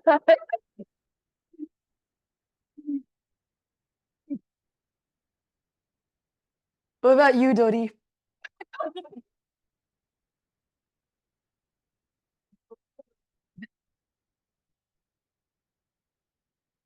politics is the noblest profession of all Uh, because it is where the destiny of the nation lies. The rationality of politics is different from ordinary rationality. mhm. The values are different. Which is why politicians never get bribed. There's what you call soft corruption, and just like soft law and hard law, there's hard corruption. So Who gets hard corruption? hard corruption is really illegal, while soft corruption is appears legal, but actually not legal. If you have a lobby group, right? Let me explain. Okay. For example, a politician who is a legislator owns lots of properties. And then, as a member of the Public Works Committee, he will try to maneuver legislation so that roads will pass through the subdivisions or land that he owns. Right? So when land passes through all those land, when the roads pass through those lands, the price of land will shoot up, of course. And that's what you call one of the samples of soft corruption. So what I hear you saying is that the solution LT3 has given is really the best possible solution for the poachers as stakeholders.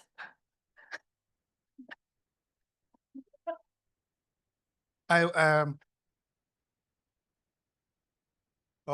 see. So we take the money from the politicians, corrupt ones. Why not? Why not? They should. So you're basically saying in your, you do realize that this is international business law, right? Yes, ma'am. Okay, so Janie, what do you have to say about this? Yeah, just I want to say something regarding the consumer as the stakeholders, which mentioned there's most consumers is from Vietnam and China, right? So yes, for this they have this goals is they really want this renewal horse for what kind of reason, like the cultural beliefs, the status symbols, the medicinal myths. But our proposed solution is the educations, which when I was young, there is a slogans I was being educated for a long time, which is no trade, no harm. So yeah, I think right now the new generation of the from China, they don't want this anymore. Yeah. The ethics are changing, right? I mean, you're shifting from a very communist, social, like a very holistic way of thinking about society to a more individualist, consumer-based society, right? So obviously that changes your ethics. Um, okay, so it's good to have, insights from China. And I hope we can continue to have these insights. Okay. So, yes, Jody, please speak into the mic. Pardon me. Mama, I remember that the reason for buying horns is it is also an aphrodisiac. So my solution there is to advise the people to moderate their tendency for concupiscence. So they must control their, So I think that's one possible solution. Yeah, it's in the material, ma'am. Basically saying rhino horns were for horny Yeah, people. it's Yeah. China implemented one child policy before. Right. So I think it helped the rhinos.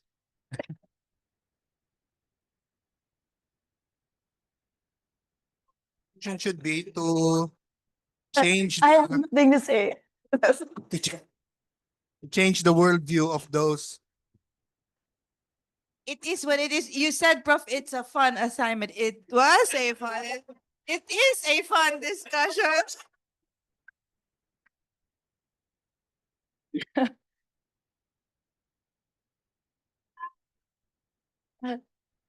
Uh, it's funny how there were jokes about horns even last time when I I taught this. Okay, Anyway, so let's get to the nonprofit as a stakeholder. So the question there was, as Jones, what is your recommendation to the board of directors? Should helping rhinos continue to educate and advocate against legalizing the rhino horse trade, or should it change its stance and fight for multinational legalization?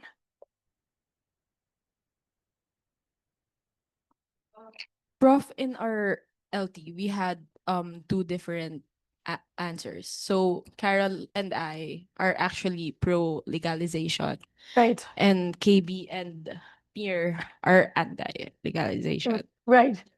So it's about like, Derek too. Derek is pro legalization. Sorry, Derek. Yes, yes, legalization. Same. okay. So what was the rationale for the people who are against and people who are for? Prof, mainly it's because we feel for the rhinos. We we value their quality of life, and we believe that legalizing the trade uh through dehorning the rhinos would not address the problem directly. And it also has an impact on the rhinos, right? Yes, Prof. Because there's somewhere in the study that we have read that, so even if they were dehorned, they were still being hunted or poached. And what was your argument for legalizing? I'll share my screen, Prof. Sure, I'll stop sharing. Okay, I actually can't stop here.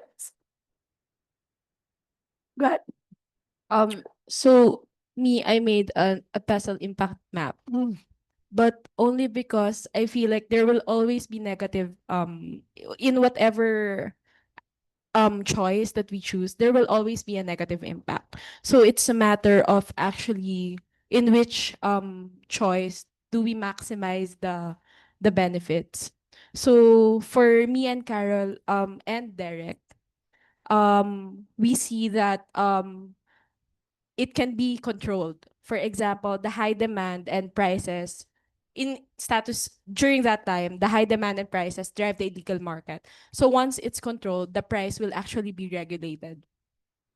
Also, once that it's controlled, there will be the legal trade can lower poaching incentives because there will be a stable supply of rhino horns, which will lead to their non-extinction at the end of the day.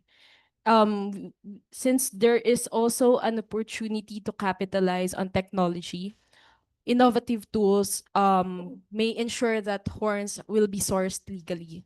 Because if we make use of microchipping, for example, or DNA, and trace to be able to trace them, and then awareness campaigns and clear communication about legally sourced horns may change the behavior of the consumers. And then the last one, that there should be international use of international agreements and support from national laws. Okay, LT3, do you agree with this? Do you have any other insights?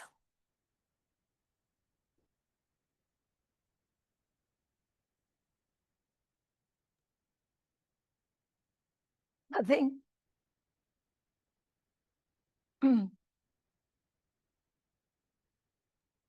Yes, Alex. Uh, we did not reach this part of the discussion. Uh, but yeah, but I agree with continuing to educate and advocate against the legalization of the rhino trade, Mm. for the reason that I believe demand will still persist because of the higher value, and there's lack of data or as to whether the current supply can satisfy demand in the market. Plus, there's very weak enforcement uh, by by countries, and even in South Africa. We don't expect, of course, if there's legalization, there will be rules. I would expect the same level of enforcement if you legalize. Also, there's gains from education and anti-poaching, even empowerment, as shown by the Black Mamba situation, the bush babies, that could be at risk if it's legalized. I would like to continue that game. And of course, the best approach is to continue expanding education campaigns. I do note there's one situation wherein it was Volcania, the animal Volcania was the legalization, but it's not an apples to apples comparison because these are two different animals. I think for the rhino, they are very hard to preserve compared to that particular animal. Um, I think community-based conservation and job alternatives is the way to go. Yes, LT1. Do you agree with the other LTs? Thanks, Alex. The majority opinion of the group is that we are going to change the stance to legalizing rhino horn trading. Mhm.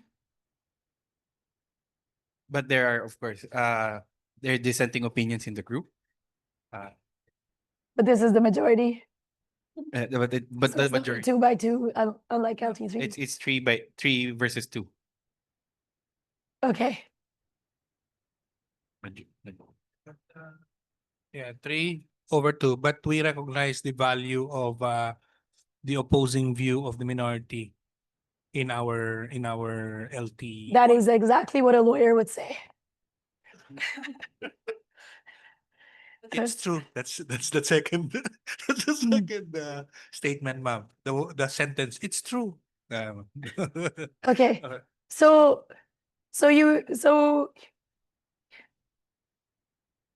most of you would say that legalizing is the way to go to save the rhinos. Is there any other way that you can think of to save rhinos?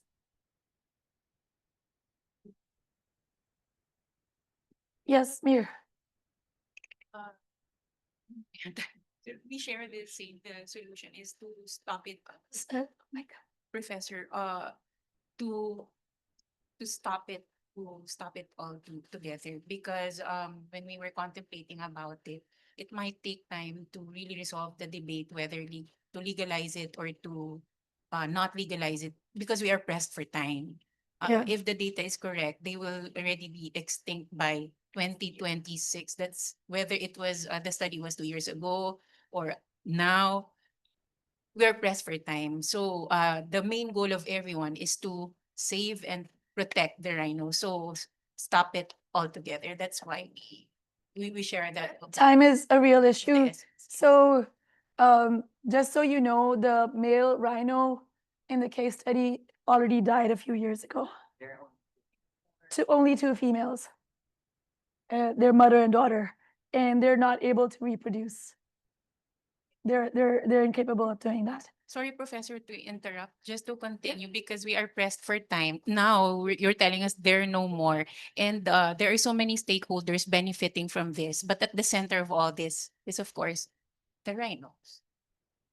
Indeed.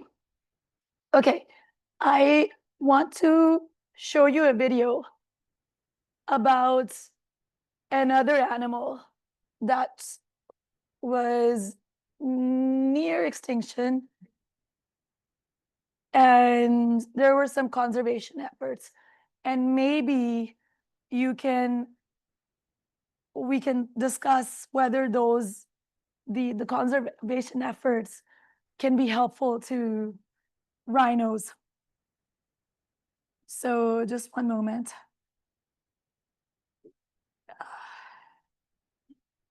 Okay. Sorry.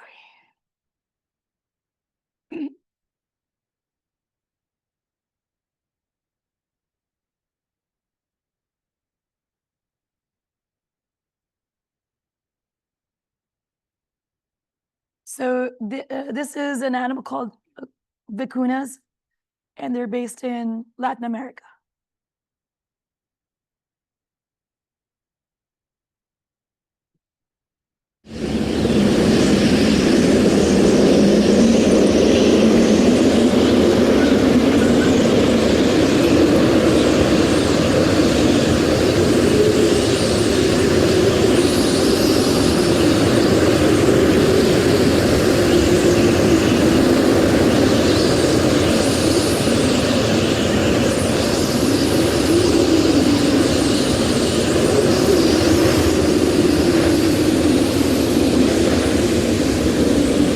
es Diego Amorocho, vengo de Colombia. My name is Abdul Muin from Indonesia. María del Pilar Becerra, soy de Bolivia. Sebastián Restrepo, de Colombia. My name is Mosco Marumo from the Republic of South Africa. Mi nombre es Román Baigún, de Argentina. Conchita. Botswana and Kenya stood together at this meeting.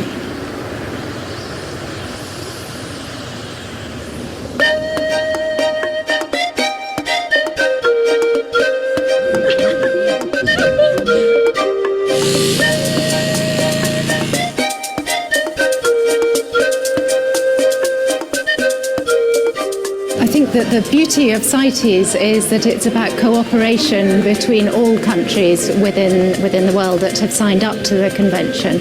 So the northern countries are able to work with the southern countries, and there is cooperation to manage the trade, and there's also cooperation through the working group to address CITES and sustainable livelihoods. It's good to be here.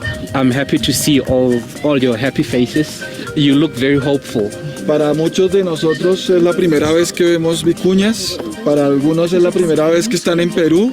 Ayer hemos tenido la oportunidad de dirigirnos a la comunidad campesina de Lucanas y poder presenciar lo que es un ejemplo vivo desde épocas preincaicas para nosotros. Hemos visto un chafo, hemos visto desde el arreo de las vicuñas a lo que es la captura y esquila, lo que es el trabajo de las damas en el predeserdado, el avance que ha tenido la comunidad con los ingresos que produce la fibra. Lo que yo veo que es un aporte interesante es cómo las comunidades se pueden beneficiar económicamente del manejo sostenible de recursos naturales, como el ejemplo que vimos ayer con las vicuñas. El proceso checo empieza primero es con el censo, para poder hacer un diseño, como ahora ven que es este embudo. Posterior al diseño, lo que se hace es la instalación de todo el material de trabajo. Una vez hecho el material de trabajo, se hace la distribución del personal para poder hacer el arreo de las vicuñas, como ustedes ven acá en el encierro, y posterior a eso es la preselección y posterior la esquila del animal. Efectivamente, de años atrás existía la vicuña, pero jamás se ha beneficiado la comunidad con la vicuña. Uno, porque el Estado decía que no se toque la vicuña, ¿no? Y eso es lo que aprovechaban la caza furtiva, ellos sí aprovechaban menos las comunidades. Por eso era la idea cómo el poblador de Alto Andino vive en una extrema pobreza cuando tiene la lana más fina del mundo, ¿no? No era justo, eso hemos explicado en CITES que hemos sido escuchados, ¿no? Este es un taller histórico porque están muchos de los países megabiodiversos del planeta, como Sudáfrica, Botsuana, Kenia, China, Indonesia, República Democrática del Congo, Nicaragua, Costa Rica, Argentina, Perú, Colombia. El G13 de la biodiversidad está aquí reunido en Nazca discutiendo el tema. J'ai vécu une expérience toute nouvelle pour moi. Je dirais que ma connaissance a été enrichie par ce que j'ai vu, les moyens, mécanismes de distribution des revenus à apporter aux communautés locales, chose qui ne se fait pas dans mon pays ou bien dans les continents africains. C'est une rénovation pour moi et j'ai promis d'apporter ce que j'ai vu dans mon pays. C'est vraiment extraordinaire. Todos ellos tienen campesinos y comunidades que manejan especies y problemáticas parecidas, especies, pobrezas, lugares remotos en sus países. Lo que espero es que de aquí hayan encontrado algunas claves del éxito peruano que puedan llevar a sus países y replicarlas, adaptarlas, discutirlas con sus propios campesinos. It's a very good example of how governments can work with poor rural communities in empowering them. Some people tend to think that simply because a species is listed under CITES, it is untouchable. That is not the truth. The truth is CITES simply makes sure that this endangered species continues to thrive in its natural habitat. It does not go extinct, but at the same time, it allows and enables direct benefits from that species to poor rural communities. It's an excellent example that I saw here in Peru.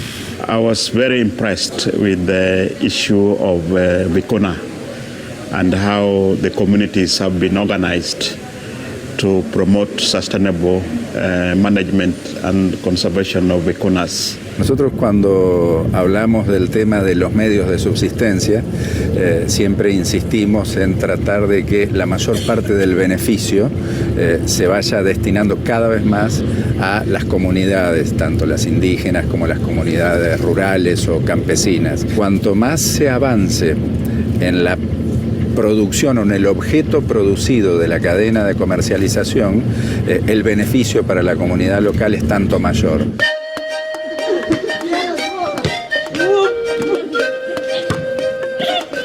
Yo soy una comunera de acá de Lucanas. Trabajo acá en el taller de cerdado, a la vez pre-deserdado. Aquí mayormente nos dedicamos al trabajo, todas las señoras. Mi vida ha mejorado. Llevamos un salario a la casa que nos paga de aquí, que mensualmente recibimos ese sueldo. Siendo una institución privada, ha hecho obras en el caso de infraestructura de un colegio, en la escuela primaria, ¿no? Centro de salud, hemos construido unos ambientes. También estamos acá mejorando la iglesia que está acá. También tenemos nuestros retroexcavadora, nuestros camiones, el cúster, que también ya están saliendo a trabajar, tanto como el varón, tanto como las mujeres. Permanentemente tienen su trabajito, ellos se sienten felices, agradecidos de nosotros. Creo que tienen un esquema de trabajo de colaboración muy bien documentado y muy bien planteado sobre instrumentos reales que facilitan cualquier ejercicio de gestión de biodiversidad en diferentes contextos. No es lo mismo que haya comunidades participando a que hayan comunidades empoderadas participando. I see directly that the community involved directly from the beginning until the final product. You see, because in many countries, I think, in Indonesia as well, only in a certain part, the whole product, that the community directly involved. La diferencia es que acá la comunidad ha asumido un rol principal en el manejo y en el control de la actividad sobre los furtivos y en la comercialización. El uso tan efectivo de la marca Vicuña País, entre otras muchas cosas, ¿no? El intercambio de experiencia para mí ha sido bastante amplio. El CITES no solamente es para la vicuña, eso es para flora y fauna, siempre con al beneficio de la población local, ¿no? Siempre había escuchado desde que estoy en CITES de este trabajo que se hacía en Vicuña, pero nunca lo había visto directamente y es algo extraordinario. Hemos sacado como lema vicuña esquilada, vicuña salvada. ¿Por qué? Porque las vicuñas han sido carne de cañón por su fibra. Una vicuña que no tiene fibra ya el cazador no los mata.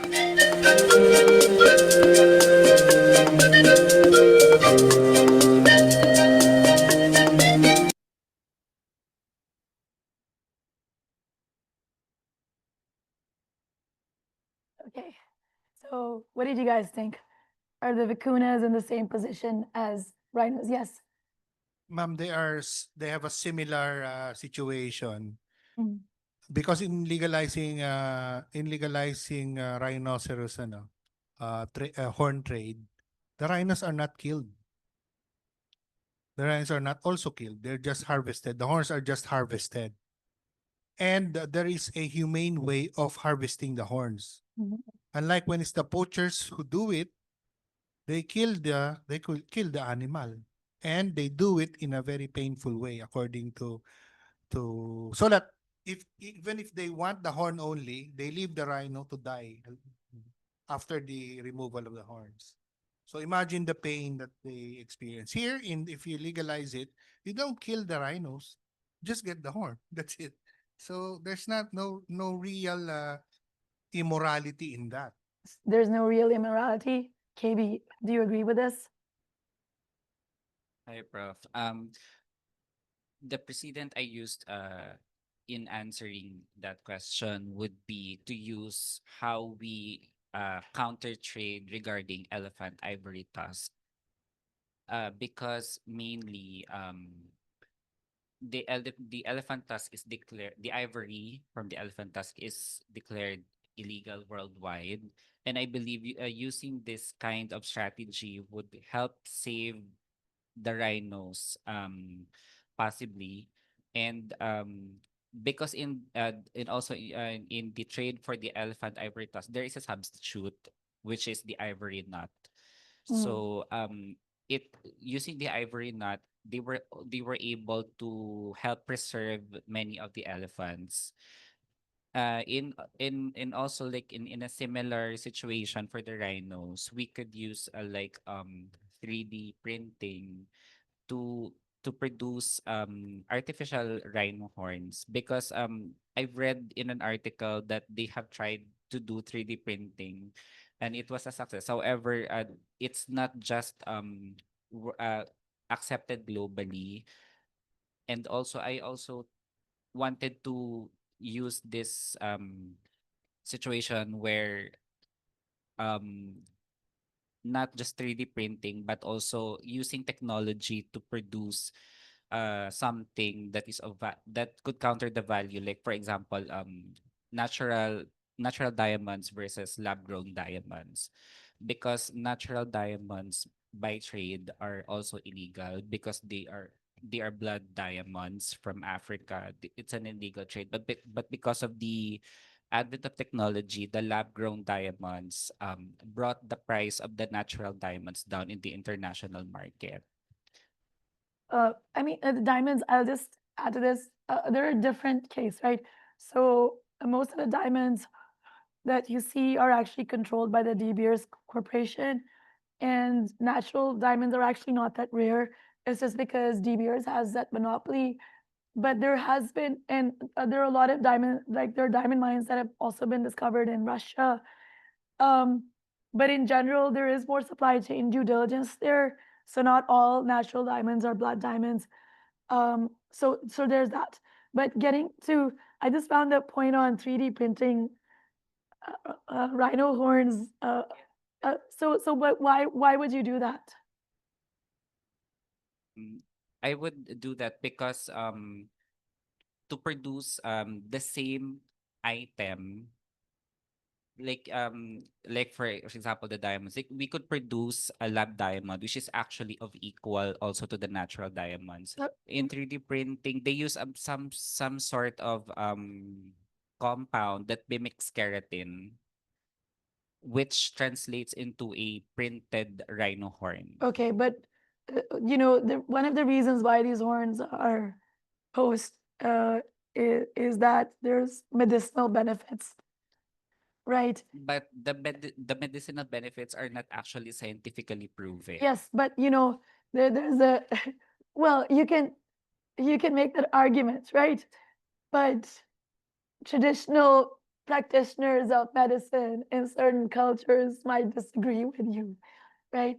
So there's that. But I'm just saying this because this is why a lot of the poaching is happening. Now, do you want to say something? No. Okay.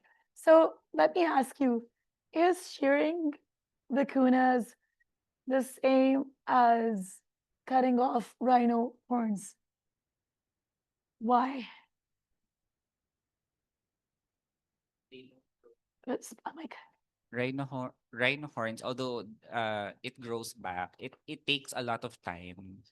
And also if we're going to dehorn the rhinos, I believe even they say there is a humane procedure to do that. How about what about the feeding of the rhinos if they lack their horns? We are also not able to ponder on the feeling of the rhinos, whether they feel pain for several days. They don't give painkillers to the rhinos. It's like some sort of that. okay. Any other insights on this? There's a topic I'm trying to avoid myself, but yes. Okay. No, the answer is no. Dehorning the horn is not the same as shearing. Um, because it takes a lot of effort to contain the rhino, and it most probably will include the use of a tranquilizer or any chemical to that effect. But our argument is right now what's happening is it's huh, I lost my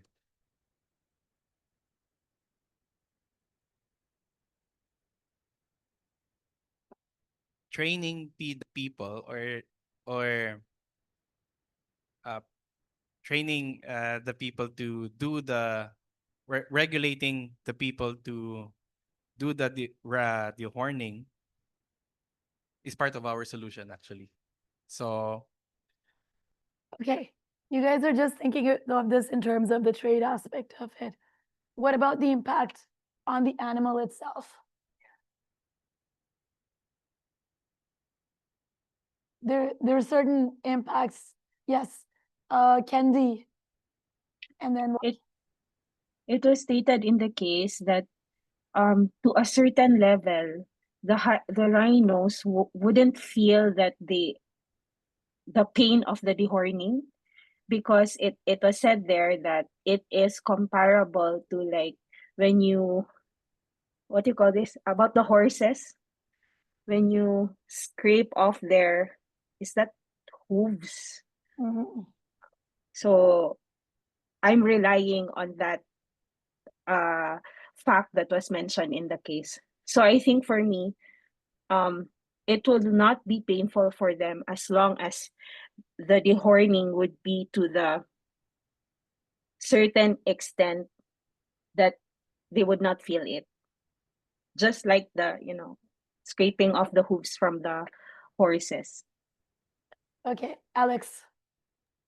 I think there was a study initially that rhinos are thought to be isolationist, but when they place during at night, they've been known to be social creatures.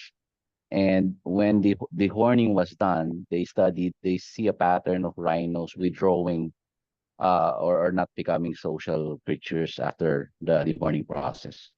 I think that's the effect on the animal. Yes, good. Mir. Thank you, Alex. Not to be comical about it or be philosophical about it. First, I'm not a rhino. So I don't know. We don't really know if there's pain or up to what extent. I mean the impact on them. And I agree with him. The horns are there for a reason. So it's so sad, yeah. It's going to make you cry if you put it there. Yeah. So KB. So there. So I lost my train of thought, Professor. There. So the horns are there for a reason. Probably it's for mating. It's for, I don't really know because I'm not a rhino. Exactly. The horns actually help the rhinos reproduce. Oh, there you go. All right. So there, Professor. And then lastly, third point, I'm still going to raise the element of time before the rhinos are able to grow their horns back, if they would even grow their horns back. We only have they don't we only have until what, next year. So even if you dehorn them, there will be no more rhinos left. We don't know, according to the reading, the extent of the demand. So if you legalize it, you might be even surprised how big the demand would be. So again, I'd like to raise that we don't have much time. Yeah, so dehorning them reduces their attraction to reproduce. So that's the effect that dehorning has. Yes, Shuri. Just building on what Mayor said, my understanding is sustainability calls for holistic practices, circularity, right? Holistic practices. So if we apply that concept, whether to rhinos or to humans, but I'm a human, like Mayor, I'm not a rhino, so I'll speak as a human, right? D anything, D anything goes against holistic circular processes, because holistic means you keep something whole, right? And sustainable and circular, right? My personal experience that I can share is my steroid withdrawal journey.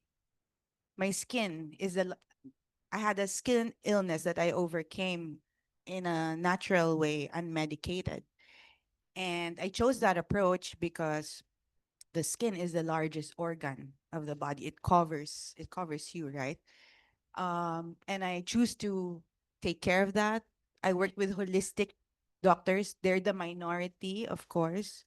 It's a transformation journey. So if we apply that concept, just that basic concept, not just to humans, but to the planet also, which includes animals, agriculture, plants, right? The fishes. Dehorning goes against dehorning goes against the concept. How can we achieve the goal? Yes, Andre. We are not proposing a permanent policy or a a commercialized dehorning, right? I mean, we don't. Number one, it is not part of our or my WAC is to not satisfy the demand, worldwide demand.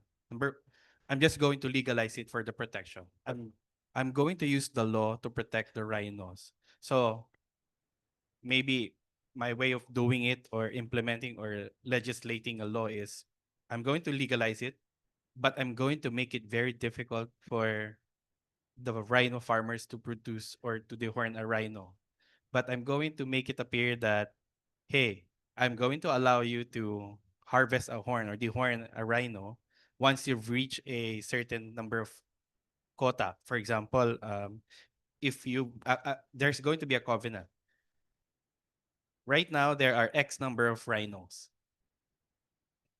When you produce the X number of rhinos, then that's the time you can harvest that rhino horn. And you cannot harvest all the rhino horns that you have produced. Okay. Okay. Please go ahead. Finish your thoughts. Okay. Something like that. Okay, something like that. Okay, let's take this discussion a bit forward, right? So we know at this point that rhinos are extinct, and we also know this that it's distinct based on the framework given by the Convention on International Trade in Endangered Species of Wild Fauna and Flora by CITES, right? Which is a legally binding convention, but national implementation can vary. CITES has different appendices, which the first appendix has species that are threatened with extinction. So that includes giant pandas, gorillas, tigers, certain types of tigers, not all tigers. Some tigers are actually extinct, such as the Caspian tiger, and they've actually tried reintroducing that into the forests near Iran in the Caspian Sea. Then rhinos, and actually most rhino species, not just the North African white rhino, most rhino species are on that. Then you have Appendix 2, which is not necessarily threatened, but it's, you still need to control the trade. Includes the American alligator. In fact, a lot of Americans actually eat alligators. Yeah, if you go to Florida, you're gonna find people eating alligators. It also includes a lot of orchids. This is like a specific issue, and you'll see there in Southeast Asia. Corals, we know a lot of coral varieties, especially in the Philippines, are also threatened. So, so they come under Appendix 2. And then you have species that are in Appendix 3, which are protected in at least one country, right? Because those countries would need cooperation of others to control trade for this, right? So walrus is in Canada, and toad sloths, right? So if you don't protect it in those countries, the species is going to go extinct, right? And there are cross-border implications for this. Yes. Ma'am, and the word that comes to mind as I listen to Prof. Saba is biodiversity. It affects more than human rights. I mean, we can set human rights aside. I'm not saying this is more important, but for a circular approach, it affects the biodiversity of of the planet, of the ecosystem which we all thrive on. And that has a link to why we had to suffer through a pandemic, the quick spread of the pandemic. Because we hurt the biodiversity of the earth. Of course, right? Now, we know that CITES has this appendix, but there are implementation challenges. Why? Because not all countries have the same capacity and the same commitments, right? So sometimes there are issues with funding, issues with institutional strength. You know, a DENR in the Philippines might not have the same funding as, say, the Singapore government, for example, or even the Chinese government for that matter, right? Then like it's the other problem is the supply chains can be really complex, right? From one place to another, because the trade is not happening in a straight line, right? It's going from one place to another. And you can see this even in the case study. So because of that, it becomes even more difficult to enforce to enforce penalties, right? Now, different countries, based on their capacities, have different approaches to it. In Singapore, what they've done is if they want to trace the supply chain, they actually do DNA testing of the animals or the animal body parts that they find. And then that's when they're able to see, okay, this is the country where the animal is coming from, right? The other problem is that sometimes there's a lot of money involved, right? So the people who are paying for these endangered animals have a lot of money, and the people who are on the receiving end really need the money in order to sustain themselves, right? And so that also builds into having organized crime networks. And unfortunately, the dark web is a perfect place for this. Cryptocurrencies play a huge role in this too, right? So like, unfortunately, Bitcoin and these cryptocurrencies have actually helped the proliferation of the trade in these endangered species, right? And then obviously, some people would say it's a good thing for the poachers to bribe government officials, but it leads to a problem, right? So, tying into what Singapore is doing, they've come up with ways to, find out whether the origin is legal or illegal, but, most countries don't have the same capacity. Okay, so rhinos, mostly all rhino species are in Appendix 1, unfortunately, right? With the exception of the South African and Swaziland white rhinos.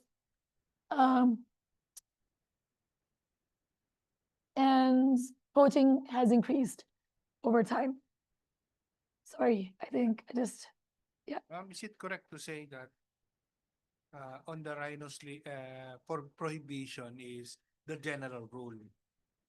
Yes. But in Appendix 2 are the exceptions. Would that be an accurate? Yes. Yeah, well, I mean, there's still enforcement because Appendix 2 still means that they're close to extinction, right? So there's more oversight. But, there's no, yeah. I think I read it differently because I went to the appendices and it shows that in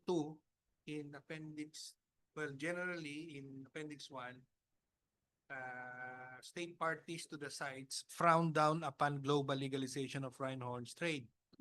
But in Appendix 2, they allow only the populations of Eswatini, Namibia, and South Africa to engage in the global rhino horns trade.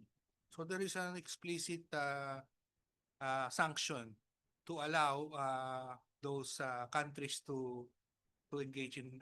The problem is the globalization because in other countries it's not legal. Yeah. only those 3 are allowed by these sites. That's the problem. That's why that's how I read it. Yes. Yes, it's allowed, but there still has to be oversight. Yeah, because you don't want to. So that's it. That's basically what Appendix 2 is about. Yes. Right. But of course, the South African government and the Eswatini and Namibia can prohibit if they want by law also. Yes, oh, of course. So I want to just show you an update on what happened to the rhinos for people, because I also want to save my throat. It's near extinction right now. So it's going to waste your time, but yeah, let's see this. Northern white rhinos in existence. But first, let's get you up to speed. In 2018, the subspecies was declared functionally extinct after the last male, Sudan, died. Only 2 females remain, Najin and Fatu, mother and daughter, and they're based at Old Pejeta Conservancy in Kenya. But sadly, neither female is capable of natural reproduction. So multiple organizations banded together to create northern white rhino embryos through IVF and stem cell technology, something that has never been done before in rhinos. Today, 4 years after starting the project, 29 northern white rhino embryos have been created and cryopreserved, and have also identified 2 southern white rhino females who would potentially carry the embryos and give birth to northern white rhino calves, meaning there's still hope to bring this incredible species back from extinction. So you know what to do, blow this up for northern white rhinos. Thanks. Is that good news? Technology. Okay, so there's technology, which I guess I should jump here, since you mentioned technology, and I think my throat is going to die by the time I actually want to make it. So, since there's technology, is technology the answer to saving all endangered species? Please speak into the mic. I think, ma'am, that's a hard question at this point. But maybe as we become more accustomed to technology, then maybe. But you will remove of course, the natural way of reproducing, reproduction between living things, between mammals and other fauna. Out of this? Flora, fauna. In terms of fauna. Of course, there's the ordinary way of doing it. But the problem is when, you remove that, then that's to me, it's a problem. Okay. So would you say cloning is a solution? I mean, we recently heard about, I don't know how many of you heard about this, but there were scientists who were able to clone dire wolves. You read about it? Okay. So how many of you heard about this?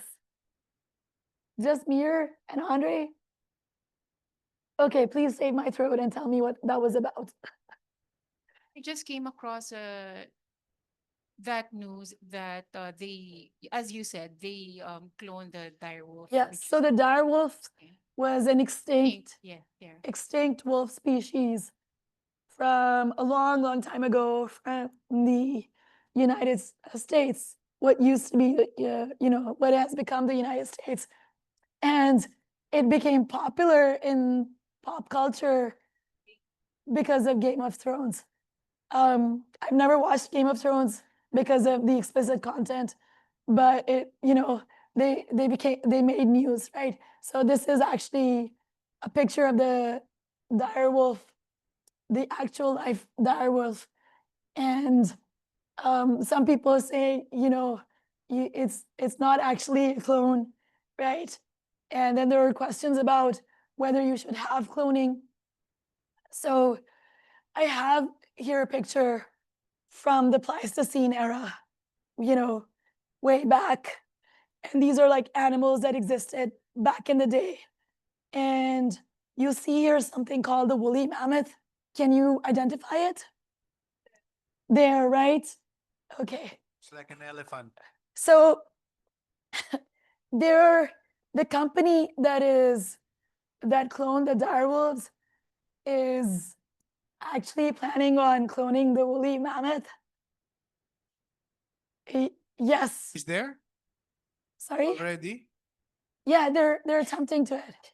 They're attempting to do it, right?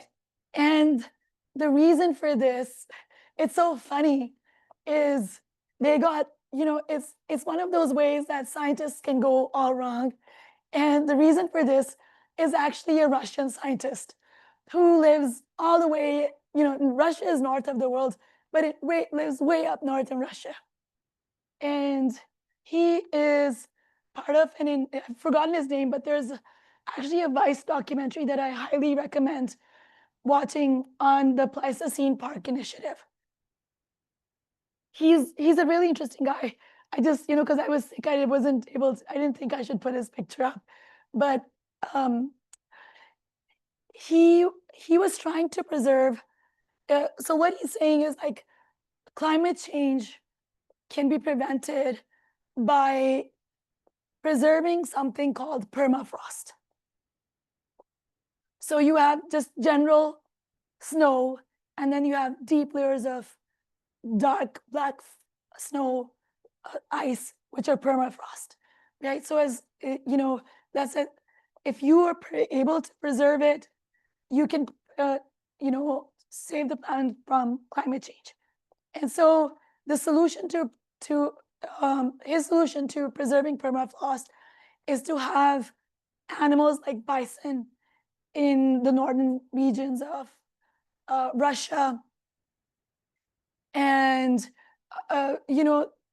because these animals became extinct, so he actually imported bison all the way from Denmark and also from the United States. If you watch the documentary, it's really fascinating the lengths to which, because he had no money and he was crazy, like people considered him crazy, when he came up with this. So he wanted bison over there so they can eat, graze, defecate, because defecation is also part of preserving permafrost, right?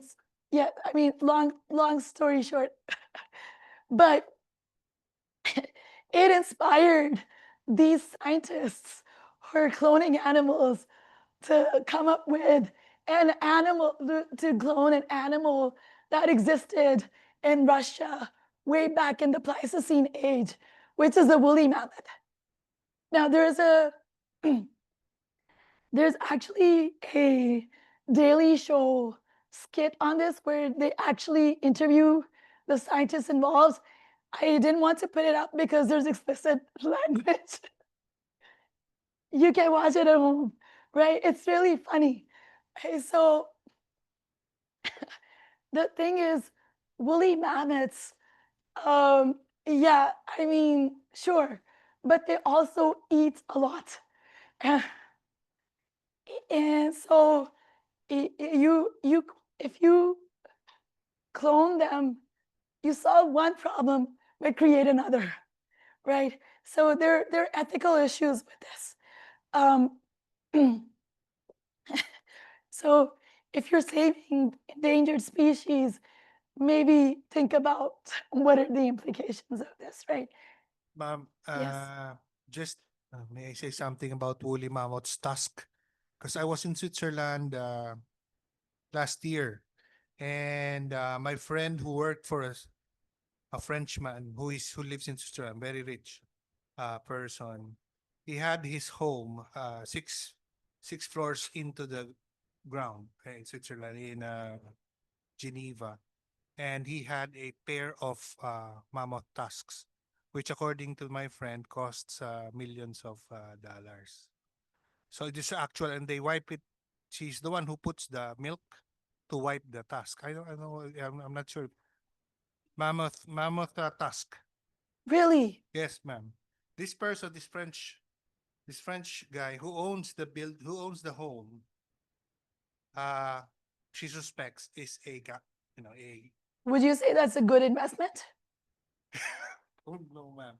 It's just rich people stuff. He has a private jet, this Frenchman. Right. So you're just saying it's rich people stuff. Rich people eccentricities that the normal amongst us would never be able to Maybe understand. it's a good investment too. If you look at it only for lucre, if you're looking for, if Sure. lucre is the only. So you're saying that there would be other rich people would be equally interested in buying the Yes, William ma'am. task Yeah. for more. Okay. Okay. So before we end, I just wanted to go back to the fact that illegal wildlife trade happens in the Philippines too. And one of the animals I wanted to talk about was the pangolin, which also gets illegally traded and from Africa. And again, there's a Vice documentary you might want to watch. And unsurprisingly, again, goes to China because the scales are used in medicine and are considered a luxury item. So a lot of people say wherever there's an endangered illegal wildlife trade, there's like some traditional medicine that's involved in it. But it's there. However, you have the Bureau of Biodiversity and DNR. They actually, it penalizes this. You can actually go to jail. There are penalties if you're found. I don't know what's the extent of enforcement, and extent of the the capabilities. I don't have time, but there's a YouTube video you can watch. I'll just paste that into the chat box so that you can watch it at home. And also, just one final point: it's not just animals that get poached, but and there's illegal trade. There's also trees, especially agarwood trees that are native to Southeast Asia. And do you know about this issue, Senate?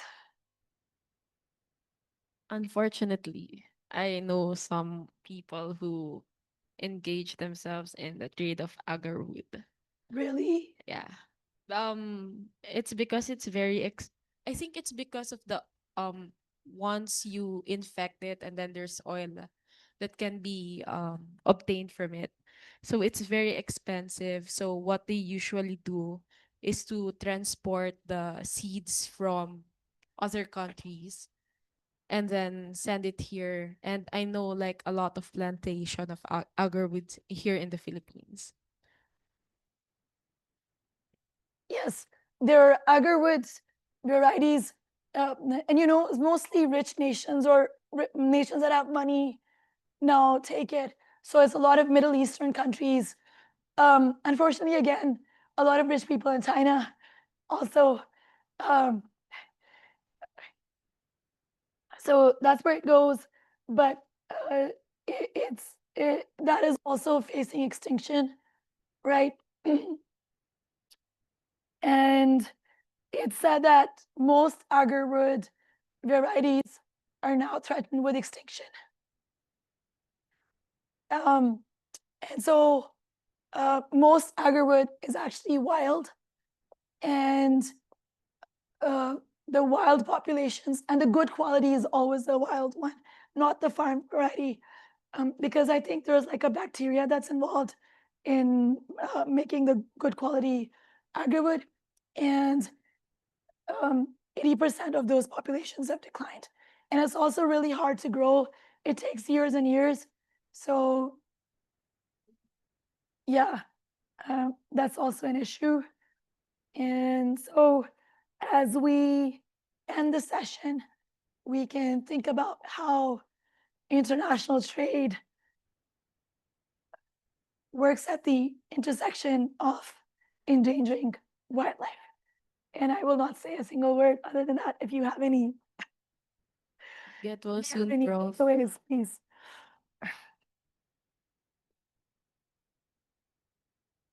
Okay. Yes, nothing. Okay, so I think that's it. So just so you know, by the way, I do want to say something. Um, uh, just because I'm mentioning China doesn't mean that there are no enforcement measures in China. Trade in endangered species is also banned in China, and there can be enforcement measures if it's found out that you're trading in these species. So don't take for granted that it's a part of Chinese culture, right? Just because it's happening. And that's it. So see you all Wednesday. Wednesday? Really? Can you? Yeah. 2 makeup classes.